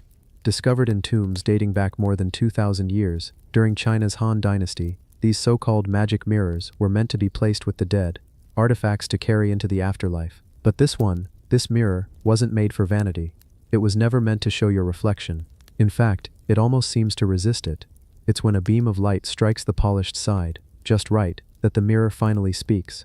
Projected on the wall behind it, in soft reflected light, are images, shapes, words, entire scenes, that are completely invisible to the naked eye when you look at the surface directly. Nothing about this makes sense. The images appear through the metal, not from on it. There's no etching, no grooves, no carving on the reflective face of the mirror. It looks blank, but it isn't. Something is encoded inside the metal itself. When light passes over its polished face, the mirror behaves more like a lens, a conduit, as if it's remembering something it was told to hold in secret. Many mirrors show dragons, ancient script, even depictions of celestial events, stars, constellations, comets frozen in a moment long past. But again, none of this appears on the face of the mirror itself. It's only in the reflected light, as if the mirror's soul, not its surface, is what holds the truth. Modern scientists have tried to replicate it. The prevailing theory is that the mirror's back, often decorated, somehow caused tiny, near-invisible warps on the front side as it was being cast. Those micro-deformations are too small for the human eye to detect, but the mirror still subtly bends the light that hits it, revealing what was engraved behind. But even that explanation isn't quite satisfying, because these mirrors weren't just cast carelessly. They were made with precision, purpose, intention. Someone knew exactly what they were doing. And there's no record, no text, no scroll, no manual, describing the technique used. The knowledge was passed by hand, disappeared before it could be written. What's most chilling, though, is the feeling people report when they stand in front of one. You see your own reflection, yes. But it's distorted, not like a funhouse mirror, more like, it hesitates, as if the mirror's unsure what face it's supposed to be showing. Sometimes, if you're standing just slightly off-center, you disappear altogether, your face vanishes. The room stays intact behind you, but your image fades into the bronze. And then there's the projection. Let's say a museum light glances off its face. On the far wall, a dragon appears, its body curled, claws out, mid-flight. But if you turn the mirror slightly, the image vanishes, or becomes something else, almost like the mirror is choosing which face to reveal. Some mirrors have shown moving stars, as if the images aren't static at all. Museum staff in Kyoto and Beijing have reportedly seen slight shifts in the projected images over time, constellations out of place, symbols that weren't visible the year before, as if the metal is remembering differently. There's one famous example, a mirror unearthed from a Han Dynasty tomb in Luoyang. When tested under high-powered museum lights, the mirror projected an image of what looked like a map, not a traditional Chinese map. This was top-down, three-dimensional, with markings no one recognized. Scholars tried to match it to known regions, maybe ancient cities, mountain ranges, but nothing fit. Until one physicist proposed an eerie theory. What if it wasn't a map of Earth? What if it was something seen from above? The room fell quiet when he said it, because the mirror wasn't pointing at the wall, it was angled upward, toward the ceiling, toward the sky. There are, of course, skeptics. Some say it's a trick of the light, pareidolia, our brains seeing shapes where none exist. But you can tell when someone's seen it for the first time. They stop speaking, they stare longer than they expect, and when they look away, there's something in their eyes, a subtle unease. They've seen something they can't explain, in metal over 2,000 years old. And here's the strange thing, magic mirrors don't appear in Chinese records as magical objects. They're often listed alongside tools, celestial instruments, not as decoration, but as instruments of measurement, possibly for watching the heavens, or perhaps for contacting what lies beyond it. In some cases, the projected images include diagrams that resemble early representations of constellations we didn't formally recognize until the modern era. Orion, Scorpius, even galaxies rendered in spiral-like patterns that mirror modern telescope views. So how did they know? Or a better question, who was the knowledge for? Some researchers believe these mirrors were funerary devices used to help guide the soul. Maybe the mirror didn't reflect your face because it wasn't made to. It was made to reflect your spirit, to show the truth that lies beyond this world. Or perhaps it served as a message, from the dead to the living. An ancient astronomer looking up at the night sky, carving what he saw into the back of the mirror, hoping that when the light hits it just right, someone in the far future would receive the message. And here we are, still receiving, still trying to understand what they were telling us, in a dark museum room, with nothing but a polished disc and a beam of quiet light. Sometimes, the clearest messages come not from reflections, but from what refuses to reflect at all. The box that echoes nothing. They didn't expect silence to feel this loud. Deep beneath the earth, far from the noise of the world above, archaeologists entered a chamber they believed was just another forgotten tomb. But what they discovered instead wasn't something visual, it was something missing. At the center of the chamber stood a large rectangular stone box, about the size of a small car. Nothing ornate, no symbols, no carvings, just smooth, dull stone. But when one of the researchers leaned in, jokingly yelled into the opening, they all froze. There was no echo, not even a faint one. In most underground spaces, sound bounces, stone reflects it, voices echo, whispers carry. But here, it was like the sound was swallowed, like it had never existed at all. Even their footsteps softened, breaths felt quieter, and when someone clapped, just once, the silence that followed wasn't empty, it was unsettling.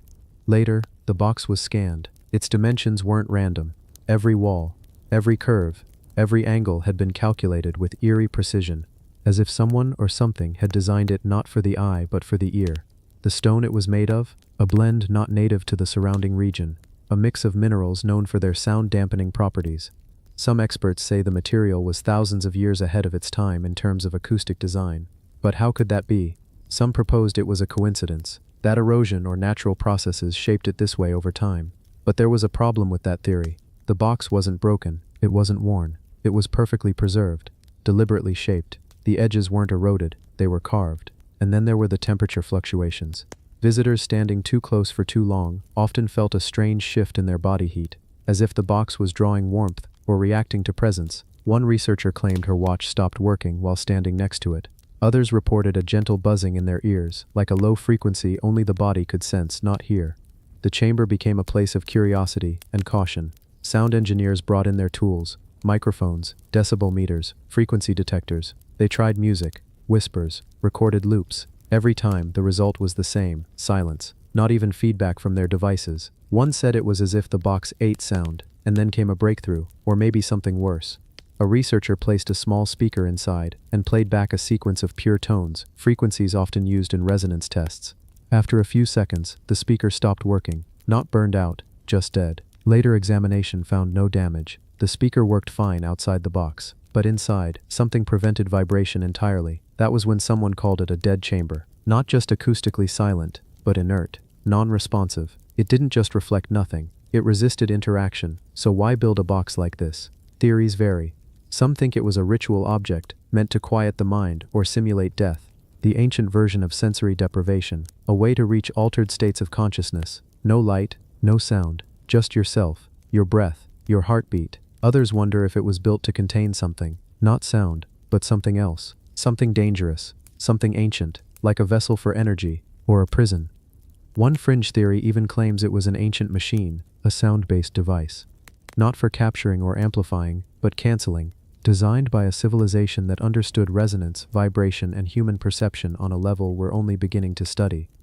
If you stand near it long enough, some say you'll begin to feel strange, like time is slowing, like you're shrinking into the space around you. One visitor described it as falling inward, and those who dared sit inside, even just for a moment, reported something more chilling: the sensation of being watched, not by someone outside the box, but from inside it, a presence. It didn't speak, it didn't move, but it was there. One researcher sat in the box for just 90 seconds before stumbling out, pale and shaking. He refused to go back in. When pressed, all he said was, "It doesn't want me in there." Today, the box remains underground, too heavy to move, too strange to forget. Some say it's a message from the past, proof that the ancients understood not just how to build, but how to manipulate human perception. Others believe it's an artifact from something non-human altogether. Whatever it is, it holds one power few objects on Earth ever have: silence. Total, perfect, unnatural silence. And in that silence lies a mystery that refuses to echo back. The coin with the wrong emperor. In the world of archaeology, coins are among the most valuable artifacts we ever find. They are timekeepers, storytellers, and silent witnesses of civilizations long gone. Every tiny detail, the image, the lettering, even the shape, can tell us something about a ruler, a kingdom, an economy, or a belief system. That's why when a single coin surfaces with a face that no historian can identify, it becomes a mystery that shakes the foundation of what we thought we knew. This particular coin came to light quietly. It didn't emerge from a grand tomb or some government-funded excavation.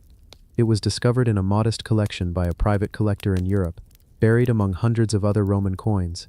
At first glance, it seemed ordinary, a bronze alloy, a little worn, typical for a coin that had passed through many hands. But when the face was examined more closely, the story became anything but typical.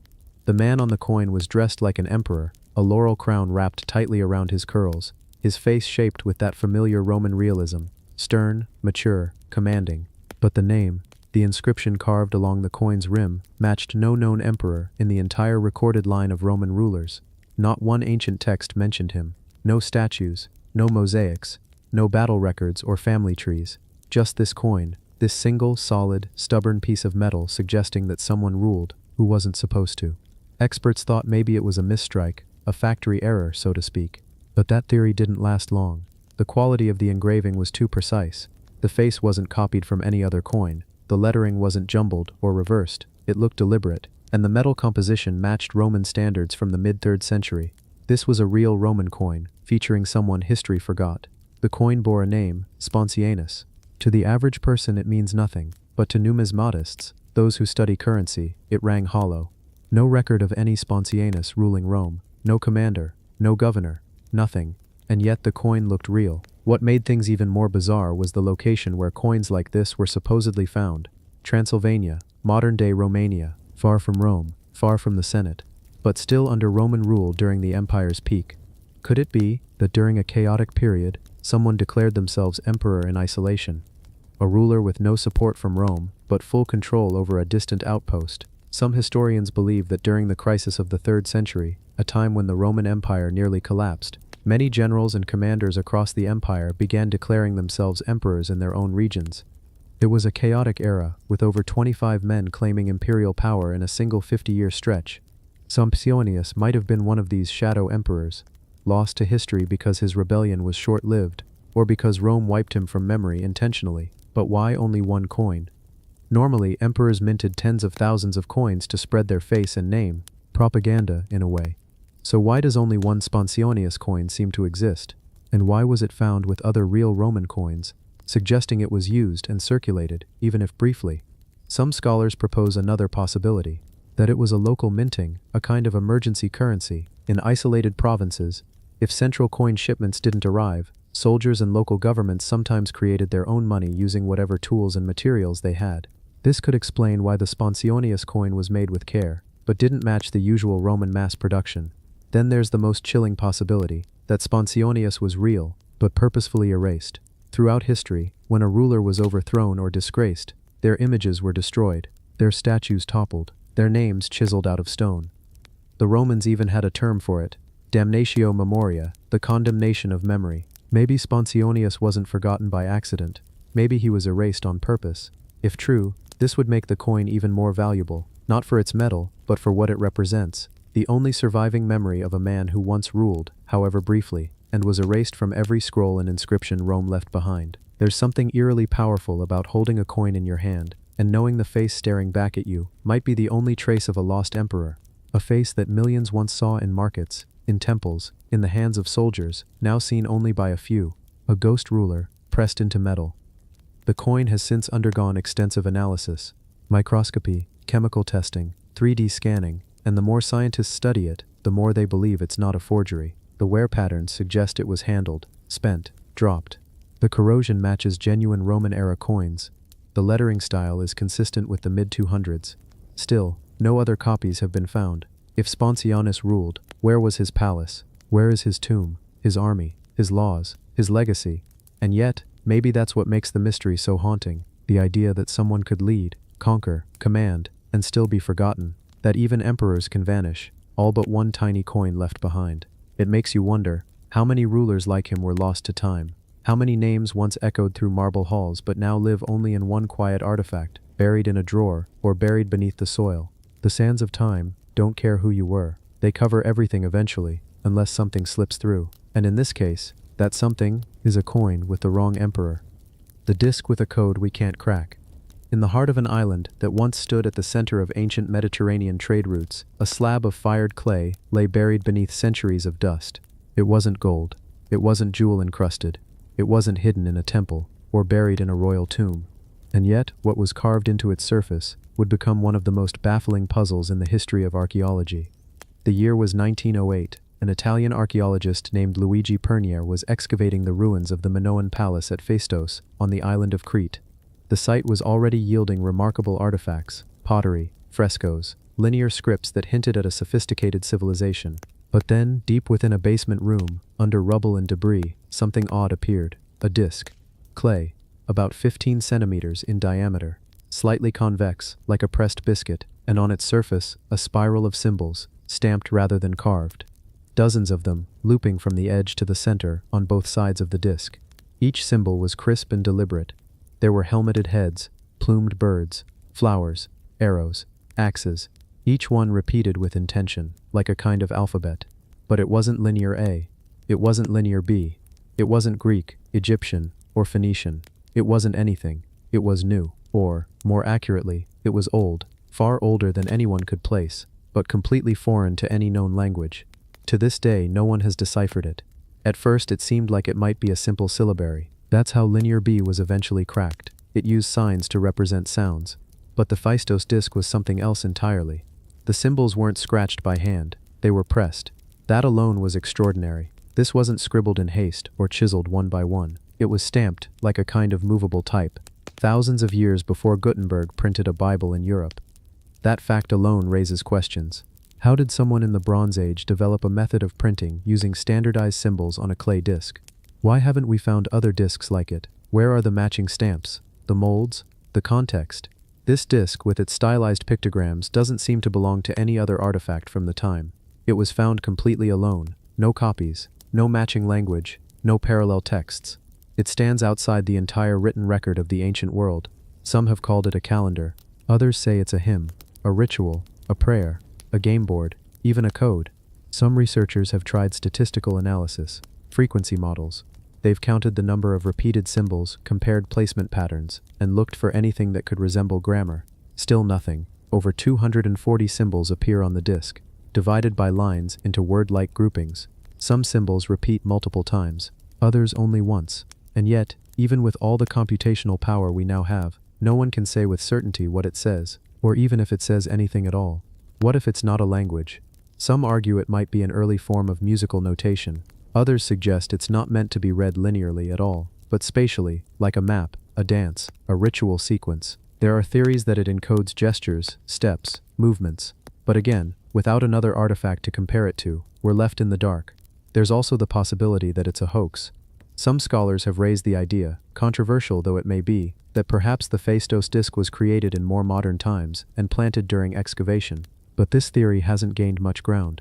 The material has been dated, and it fits. The style, the composition of the clay, the context in which it was found, everything points to its authenticity. If it is a forgery, it's one of the most elaborate and effective in archaeological history, and so, it sits in a museum in Heracleion, behind glass. Not large, not grand, but utterly baffling. Some visitors stand before it for minutes, others stare for hours. Not because they can read it, but because they can't. There's a kind of quiet awe in confronting something that refuses to explain itself. We live in a world where answers are often just a click away. But the Phaistos disc reminds us that not everything is knowable. Some messages, if this is one, weren't meant for us, or perhaps their meaning was lost when the last person who could read them passed into dust. It opens a larger question. How much have we truly forgotten? How many languages died with no translation? How many rituals were performed for generations, and then vanished overnight, never recorded, never passed on? How many whole systems of meaning have turned to dust beneath our feet, leaving only fragments like this behind? The Phaistos disc isn't just about symbols on clay. It's a relic of silence, a reminder that human memory is fragile, that even the most intentional marks can lose their voice, and that time does not guarantee understanding. Some try to animate the disc in simulations, testing how it might have been used, whether it was spun, recited, chanted, but all of it remains speculation. Every theory opens new questions. Why is the sequence laid in a spiral? Is it a journey inward or outward? Is the direction of reading left to right, right to left, clockwise? Does it even matter? In a strange way, the disc has become more powerful because it resists interpretation. If it were translated tomorrow, if we knew it said something mundane, list of temple goods or tax record of barley shipments, would it lose its mystique? Possibly, but until then, it holds a place of rare mystery in the catalog of human history. When we look at it, we aren't just trying to decipher a message, we're confronting our own limits. The disc is a symbol of a forgotten mind, a lost hand, a logic unlike our own. It's humbling. It doesn't shout, it whispers, in a language we can't hear. And perhaps that's why it still holds our attention after more than 100 years. The clay is cracked, the edges are worn, the symbols are sharp but silent, yet it speaks, not in words but in wonder. We don't know who made it, we don't know why, we don't know what it says, but it endures, waiting patiently for the day someone, somewhere, might finally understand. Until then, it remains what it always was, a code we can't crack, a voice from the past, frozen in clay, and one of the most haunting unsolved mysteries of the ancient world. The candle that wouldn't burn out. Imagine walking into a tomb that hasn't been opened in over 1,000 years. The air is dry, dust clings to every stone, the silence is absolute. But there, at the far end of the chamber, behind a crumbling altar, something glows. Not gold, not light seeping through a crack in the wall. It's a flame, a small flame, quietly flickering inside a glass container. Still alive, still burning. Despite the sealed tomb, despite the centuries, that's what a group of 17th century tomb raiders claimed to find when they broke open a Roman crypt outside Naples. A single lamp, still lit, inside a chamber that had been undisturbed since the early empire. Most would dismiss that claim as superstition or embellishment, but then you look closer, and you find it's not the only story like this. In fact, there are dozens, scattered across Roman, Greek, Persian, and even early Christian records of so-called ever-burning lamps. Lamps that were found burning in sealed tombs, temples, or caves, with no fuel, no wick replacements, and no access to oxygen. How could that be possible? How could fire survive inside an enclosed space for hundreds of years? And if these accounts were real, who built these lamps? What technology did they use? And why is there no trace of that knowledge today? Let's start with the earliest mentions. The ancient Roman historian Plutarch wrote about a lamp found burning in the temple of Jupiter Ammon in Egypt. The temple had been sealed off for centuries. No one had entered, and yet the lamp was still lit until it was exposed to air and suddenly died. Another story comes from the writings of St. Augustine, who mentioned a lamp in a temple to Venus that had supposedly been burning for over 600 years. He admitted he couldn't explain how it worked, and even during the Middle Ages, long after the fall of Rome, stories kept surfacing. One monk wrote about a tomb unearthed in Antioch where a flame burned inside a sealed bronze box. The moment the box was cracked open, the flame vanished. It's easy to chalk these stories up to legend, but some were documented by early scientists. In 1600, a scholar named Fortunio Lassetti published a book called De Lucernis Antiquorum on the lamps of the ancients. He didn't just collect stories, he tried to recreate the effect. He proposed that the ancients may have used secret mixtures of chemicals or metals that reacted slowly over time, almost like a primitive battery or chemical fuel cell. One modern hypothesis suggests the use of asbestos wicks soaked in slow-burning oil blends. Asbestos, being fire-resistant, could help sustain a tiny flame for months, maybe even years. But centuries? That's something else entirely. And there's another detail that keeps repeating across many of the ancient accounts. The lamp only stops burning when exposed to modern air. Almost as if the seal itself, the vacuum, the environment, played a role in preserving the flame. One possible explanation? These were not ordinary flames. Some scholars have speculated that these weren't fire-based lamps at all, but rather some kind of chemical luminescence or even radioactive glow, rare, but not impossible. There are natural substances, like white phosphorus, radium salts, or mixtures of calcium sulfide, that glow in the dark under certain conditions. If ancient priests had access to these minerals and knew how to seal them safely, perhaps what looked like a flame was something more exotic. But here's where it gets even stranger. Several tombs in Italy and Greece have yielded containers with carbon residue inside them, signs of slow-burning material, even though the tombs themselves were sealed airtight. Archaeologists often dismiss them as symbolic, offerings maybe, or decorative. But others wonder, were these failed experiments in eternal flame? Did the ancients try, over and over, to make something that would burn forever? Think about why they'd even want to do this. In Roman and Egyptian belief, the journey of the soul didn't end at death. A flame was symbolic. It lit the path through the underworld. To have that flame last eternally was to protect the soul forever. And so they built tombs with traps, with false doors, with cursed inscriptions, but also with flames. Some researchers point to the writings of Heron of Alexandria, a Greek engineer who lived around the 1st century AD. He built machines powered by steam, water pressure, even pneumatics. One of Heron's inventions was a self-fueling lamp, a flame that could replenish its oil from a hidden reservoir using gravity and siphons. It wasn't truly eternal, but it was clever. So now we have something intriguing. We know ancient engineers could build self-fueling mechanisms. We know they had access to unusual chemicals and minerals. We know they were obsessed with the symbolism of flame and eternity, and we have scattered accounts across cultures and centuries of flames found where no flame should have survived. But there's one more layer to this. Some of these so-called eternal flames were protected by geometric structures. One was said to be hidden inside a cube-shaped altar that used polished bronze surfaces to focus sunlight into a central chamber, keeping the wick warm even at night through thermal storage. Another lamp was described as being sealed in a glass orb filled with divine air, possibly a vacuum. The flame inside wasn't yellow, but blue. Which raises the question, were these lamps just funerary tricks, or were they tapping into a kind of energy we don't fully understand?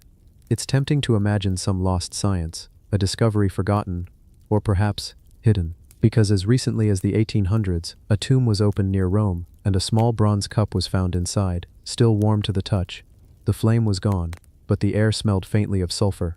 The object was confiscated. No one knows where it went.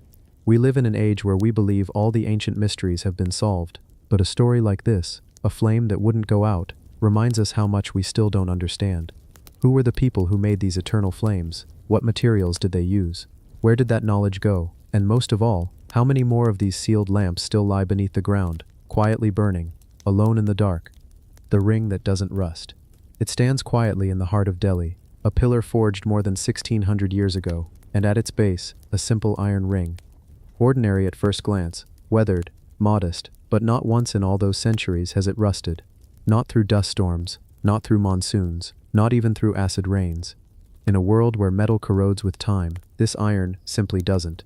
And for decades, metallurgists, historians, and engineers have asked, why? The pillar itself is a marvel, rising just over 7 meters, weighing more than 6 tons, carved with Sanskrit inscriptions that speak of a king long forgotten by time. But it's the metal, not the message, that captures most eyes. Let's go back, not just centuries, but through the haze of ancient chemistry. Because what makes this ring and its parent pillar so unusual is not just how long they've lasted, but how perfectly they were made, in an age without electricity, without modern smelting furnaces, without protective coatings. Yet somehow, this iron has resisted time better than most steel we make today. When British engineers first studied it in the 19th century, they couldn't believe what they were seeing. Many assumed it had been preserved by some hidden layer, maybe a coating of wax or oil. But no, the surface was bare, just raw, weather-beaten iron. Except, it wasn't raw. Not really, it was layered. Modern science would eventually reveal the presence of a thin, crystalline film on its surface, not applied by hand, but formed naturally over time. A compound known as misawite, an oxide of iron, hydrogen, and phosphorus. But where did it come from? Turns out, the iron wasn't just pure. It was crafted with care, using a technique now long forgotten. The ancient Indian blacksmiths didn't just melt and pour the metal. They layered it, hammered it, allowed traces of phosphorus to remain, which modern steelmakers normally remove entirely. That phosphorus changed everything. Combined with Delhi's relatively dry air and the ring's slow exposure to moisture, the misawite film formed and protected the ring beneath. So instead of rusting, it sealed itself. But that leads to an even more curious question. Did they know? Did those blacksmiths, working in iron-rich furnaces over 1,600 years ago, intend this resistance? Did they know their work would outlast empires, outlast kings, temples, even languages? Or was it just the perfect accident, a miracle of material, method, and moment? Historians still debate this, because forging iron in those days wasn't simple. It required charcoal furnaces, precise heat control, endless hammering, and knowledge passed mouth to mouth, hand to hand. In fact, forging that much iron, 6 tons, without impurities, was a feat in itself, let alone creating a piece so smooth, so uniform, and so durable.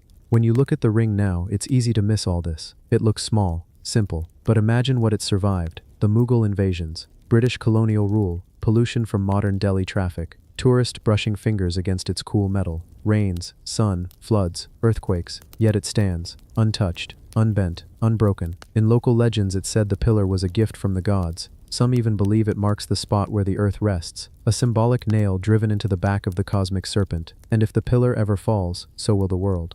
Of course, these are stories, but even scientists admit there's still something unusual here. Despite all analysis, we've never been able to fully recreate the exact combination of materials and environmental conditions that make this iron invincible. We can make better steel, faster alloys, but nothing with this strange self-protective harmony, something that repairs itself, layer by layer, even as centuries go by. And maybe that's the most fascinating part. It's not flashy, it's not gilded in gold, it doesn't hum or glow, but it lasts, quietly. Think about this. How many things made today will last 1,600 years? Even monuments made of concrete or bronze fall apart, get replaced, get forgotten. But this ring, and its pillar, are still here, still waiting, still whispering. So the next time someone tells you something must be high-tech to be advanced, remember the ring that doesn't rust. A 1,600-year-old message, not in ink or voice, but in silence and survival. The statue that watches you back. In the vast emptiness of the South Pacific, over 2,000 miles from the nearest major landmass, lies a remote island called Rapa Nui, though most of the world knows it as Easter Island. It's one of the most isolated inhabited islands on Earth.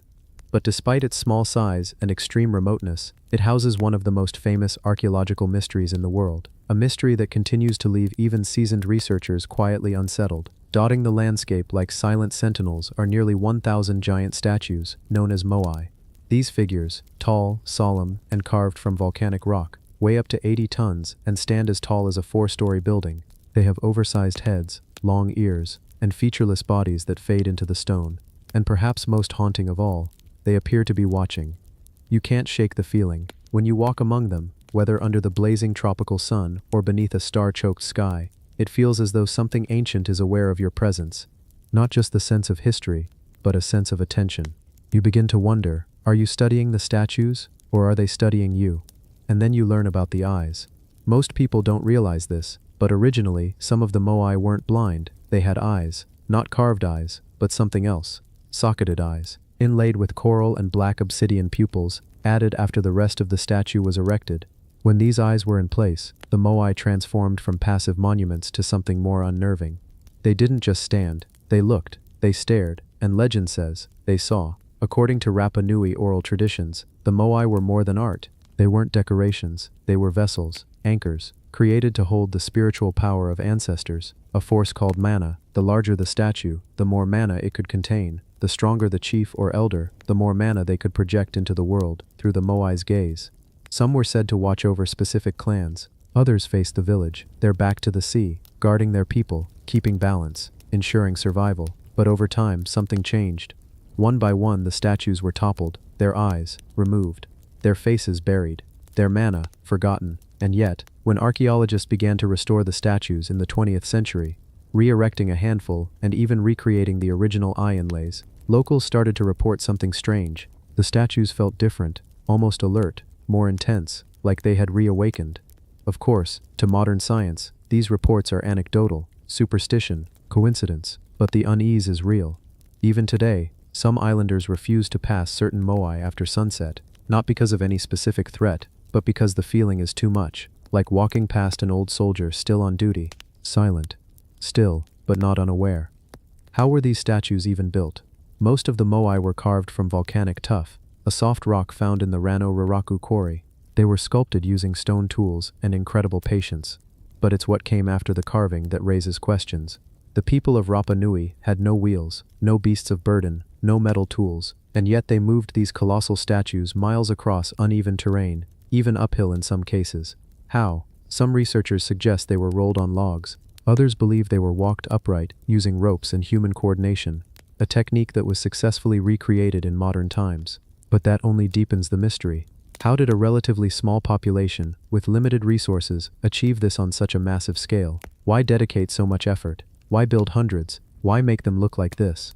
There's something about their proportions that doesn't sit right. The elongated heads, the deep-set eyes, the strange solemnity of their expressions. No one knows exactly who they were modeled after, or why the designs were so consistent. Were they based on ancestors, or something older, more symbolic? Some fringe theories even suggest the moai were inspired by non-human beings, entities remembered in myth, not history. Of course, mainstream archaeologists don't entertain these ideas, but they also admit there's much we still don't understand. In 2012, a surprising discovery was made. For decades, people assumed the moai were just heads and torsos, but excavation revealed that many actually have full bodies buried beneath the soil, complete with arms, carved tattoos, and inscriptions. They weren't just watching, they were standing, waiting. Even stranger, some of the buried statues were covered intentionally, as if someone wanted to hide them, or protect them, or silence them. And what about the eyes? The eyes were made of white coral and a dark stone center, often obsidian. They weren't attached during the carving, only after the moai were erected. It was a final step, a moment of activation, a turning point, when the statue stopped being a shape and became a watcher. The few surviving eyes are now kept in museums behind glass. But even there, the atmosphere around them is eerie. Staff at one museum in Santiago have mentioned odd experiences: flickering lights near the display, shadows where there shouldn't be, sudden changes in temperature, and always, the feeling of being watched. Of course, these are just stories, anecdotes. But on Rapa Nui, stories are powerful. Memory is power, and mana never fully leaves. There's one last thing that's rarely mentioned. In one of the island's oldest legends, there's a tale of the last moai, a statue so ancient, its name was forgotten. It was said to watch not the island, but the sky. Unlike the others, it wasn't made to honor ancestors, but to guard against something above, something that came once and might return. This statue was buried, hidden somewhere on the island, and never spoken of again. Just a story. But there's a reason researchers keep searching, and when they find that forgotten one, if they ever do, the question will no longer be who it sees, but what? The skull with a metal plate. Imagine standing inside a quiet museum in Lima. You're staring into a glass case at a human skull, but something about it doesn't sit right. The bone is old, centuries, maybe even over 1,000 years. But what makes you pause is the glint of metal. A smooth, clean rectangle, almost surgically embedded into the top of the skull. No jagged cracks, no signs of trauma, no stitches, just a single sheet of metal, pressed into place like someone performed surgery long before we had the tools for it.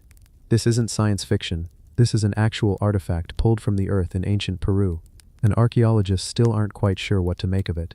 See, in modern medicine, the idea of inserting a metal plate into the skull is a common practice for severe head injuries, trauma, fractures, even brain surgery. But here's the thing, this skull, and others like it, date back to a time when there should have been no concept of surgical tools, antiseptics, or healing through bone grafts. Yet the edges of the bone around the metal are smooth, showing signs of regrowth, which means the person survived and healed. The ancient Peruvian civilization wasn't exactly unknown for its medical prowess. They practiced a form of cranial surgery known as trepanation, where holes were carefully drilled into the skull to relieve pressure or treat head injuries. Sounds barbaric, right? Except, it worked. Some skulls show signs of not just survival, but recovery. These weren't random cuts. These were deliberate procedures, performed again and again. But where it gets strange is this, the use of metal plates. Researchers have identified skulls with embedded metals that don't appear to be ornamental. These weren't headpieces or masks. They were functional implants, perhaps copper, silver, or a mix. Some theories say it was symbolic. Others argue it was medicinal. But the placement, precision, and post-surgery bone regrowth suggest something more advanced. Even X-ray scans show that the implants stayed in place and didn't cause fatal infections. That's almost impossible by today's surgical standards, especially when you consider these procedures were likely done without anesthesia, without microscopes, without sterilization. How did they know what they were doing?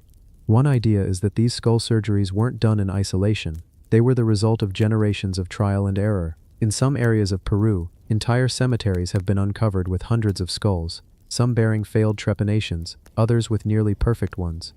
It's possible these early surgeons understood more than we think, that they observed the body, studied which techniques caused less bleeding, learned how to avoid critical brain areas, and somehow, despite all odds, they developed a method of trauma surgery that let people survive and even thrive after. But then comes the oddest part, who was chosen to receive a metal plate.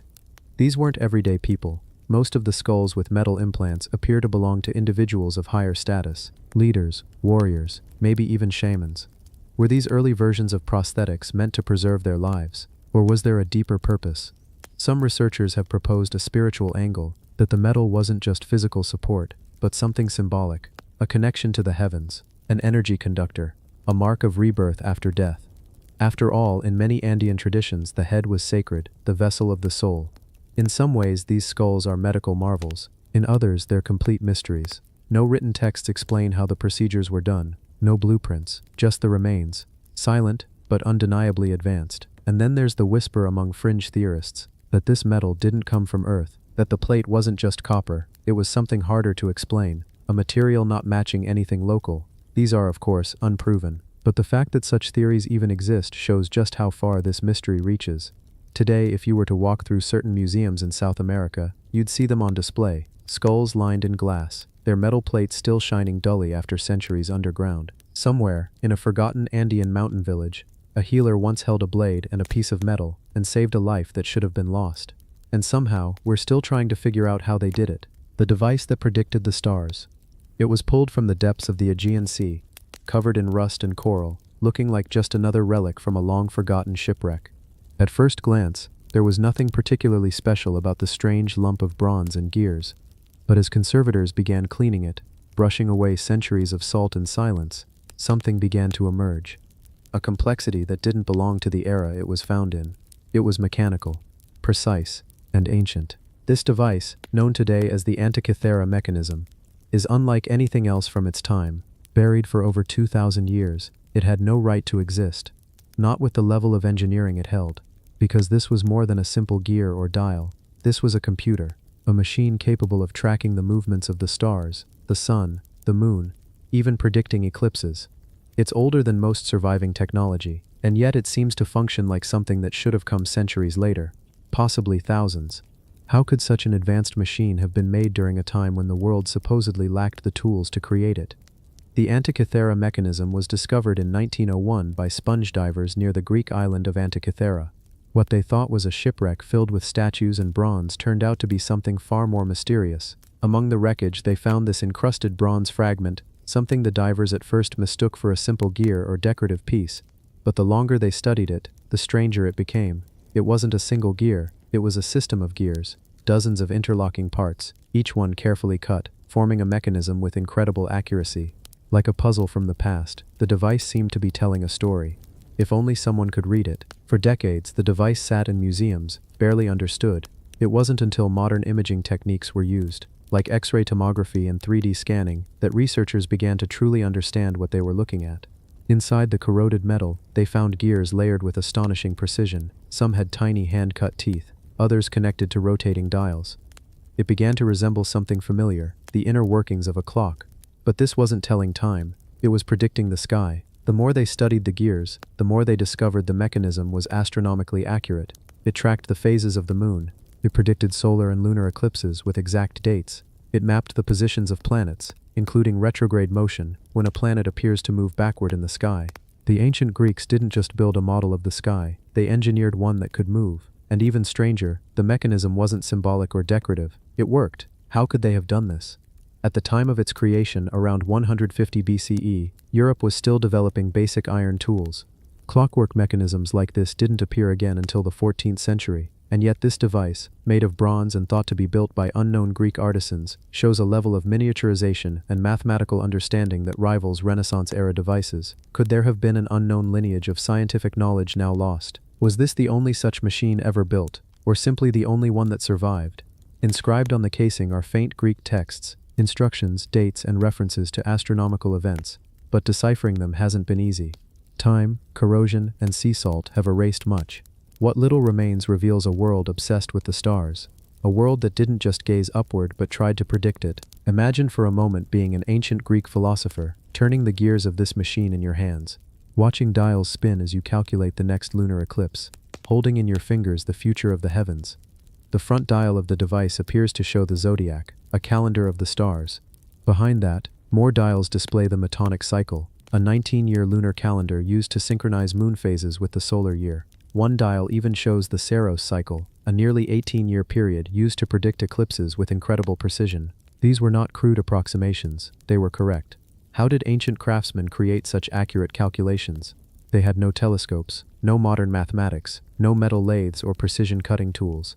And yet the teeth of these gears mesh almost flawlessly. Researchers have attempted to recreate the device using only the tools and techniques available in ancient Greece. Most fail. Some succeed, but only with modern enhancements. Could this device have been based on knowledge passed down from an even earlier source? Could there have been a lineage of engineers and astronomers whose work vanished from history, only to be rediscovered in this single artifact? Other questions remain. What ship was this device traveling on? Where was it going? Why were so many statues and valuable objects on board? Was it the possession of a philosopher, a wealthy noble, or a temple? And most mysteriously, why haven't we found others? If this device existed, surely it wasn't the only one. But to date, not a single other example has been discovered. No workshop, no blueprint, no reference to its design in Greek literature. Only vague poetic references to mechanical orreries, planet models, exist. It's like stumbling across a single laptop in a village with no electricity. You'd be forced to wonder, who built this? And why here? Some fringe theories suggest the device was a remnant of a lost civilization, a memory of Atlantis, a gift from visitors. But most scholars agree it was built by human hands. Still, that only deepens the mystery, because if they could build this, what else did they know that we've forgotten? In recent years, researchers using AI have attempted to decode more of the text on the mechanism. One phrase seems to describe the gears meeting the sun, possibly referring to planetary conjunctions. Another references the color of eclipses, suggesting an understanding not just of when they'd occur, but what they would look like. What kind of mind built such a device? Some believe it may have been the work of Hipparchus, one of the greatest Greek astronomers. Others suggest Archimedes, but there's no proof. Even with modern scans, researchers are still unsure of how many gears are hidden within the fragments. Some estimate as many as 37 moving parts. Others say more. This isn't just an archaeological object, it's a challenge, a mystery from history saying, we knew more than you think. If not for a single shipwreck, the Antikythera mechanism might have vanished forever. No records, no stories, nothing, just lost knowledge, drowned beneath the waves. But it didn't vanish, it surfaced, just long enough to remind us how much we don't know, and how much there is still to uncover. Because sometimes, the stars don't just light up the night sky. Sometimes, they leave behind a machine that whispers their secrets through turning gears. The bronze dodecahedron of the lost Roman realm.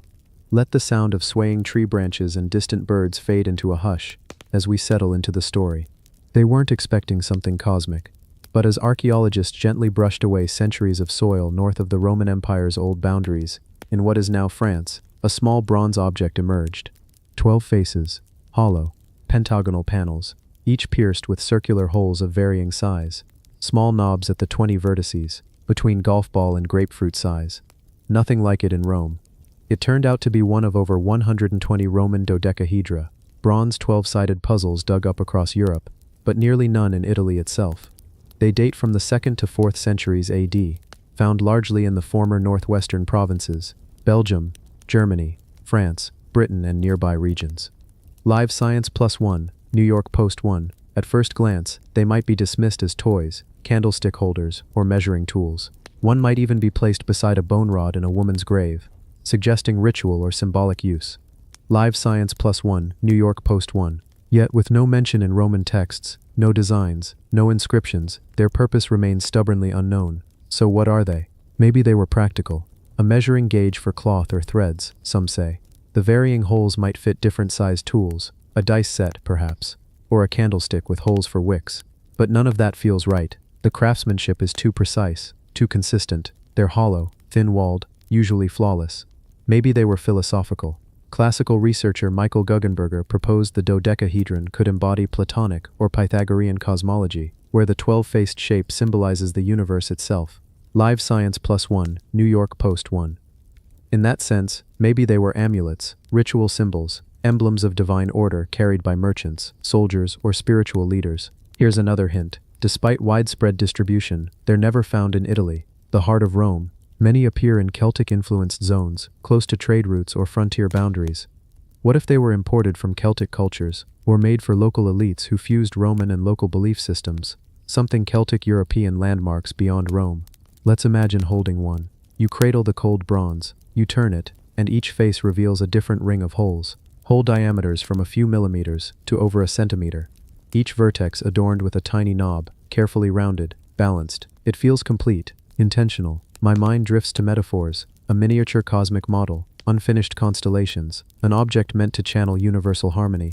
Despite centuries of speculation, none of the dozen-plus theories fit perfectly. Recent laboratory analyses have confirmed they date to the later Roman Empire. That's real. The metal, alloy mix, and internal structure all match known Roman casting techniques.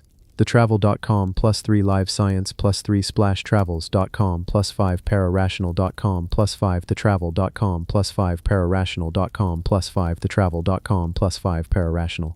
Others still propose they were cosmic maps, given to initiates of secret orders who revered Platonic solids. One find even accompanied another odd item, a blunt bone rod, suggesting a ritual staff, ceremonial instrument, or measurement tool lost to time. New York Post. Whatever the truth, it's not simple. If the shape once held symbolic power, if it represented the universe in micro, why leave no explanation? Why scatter them across provinces? Why never replicate them in bronze, or record them in Latin? And what compelled elite Romans, or Romanized local leaders, to carry such objects? We may never reconstruct their ancient intent, but holding one today is like holding a question from the past. A question not answered with words, but carried in bronze geometry. Sometimes artifacts don't reveal themselves with explanation. They challenge us with silence, and in that silence, we stand face to face with mystery.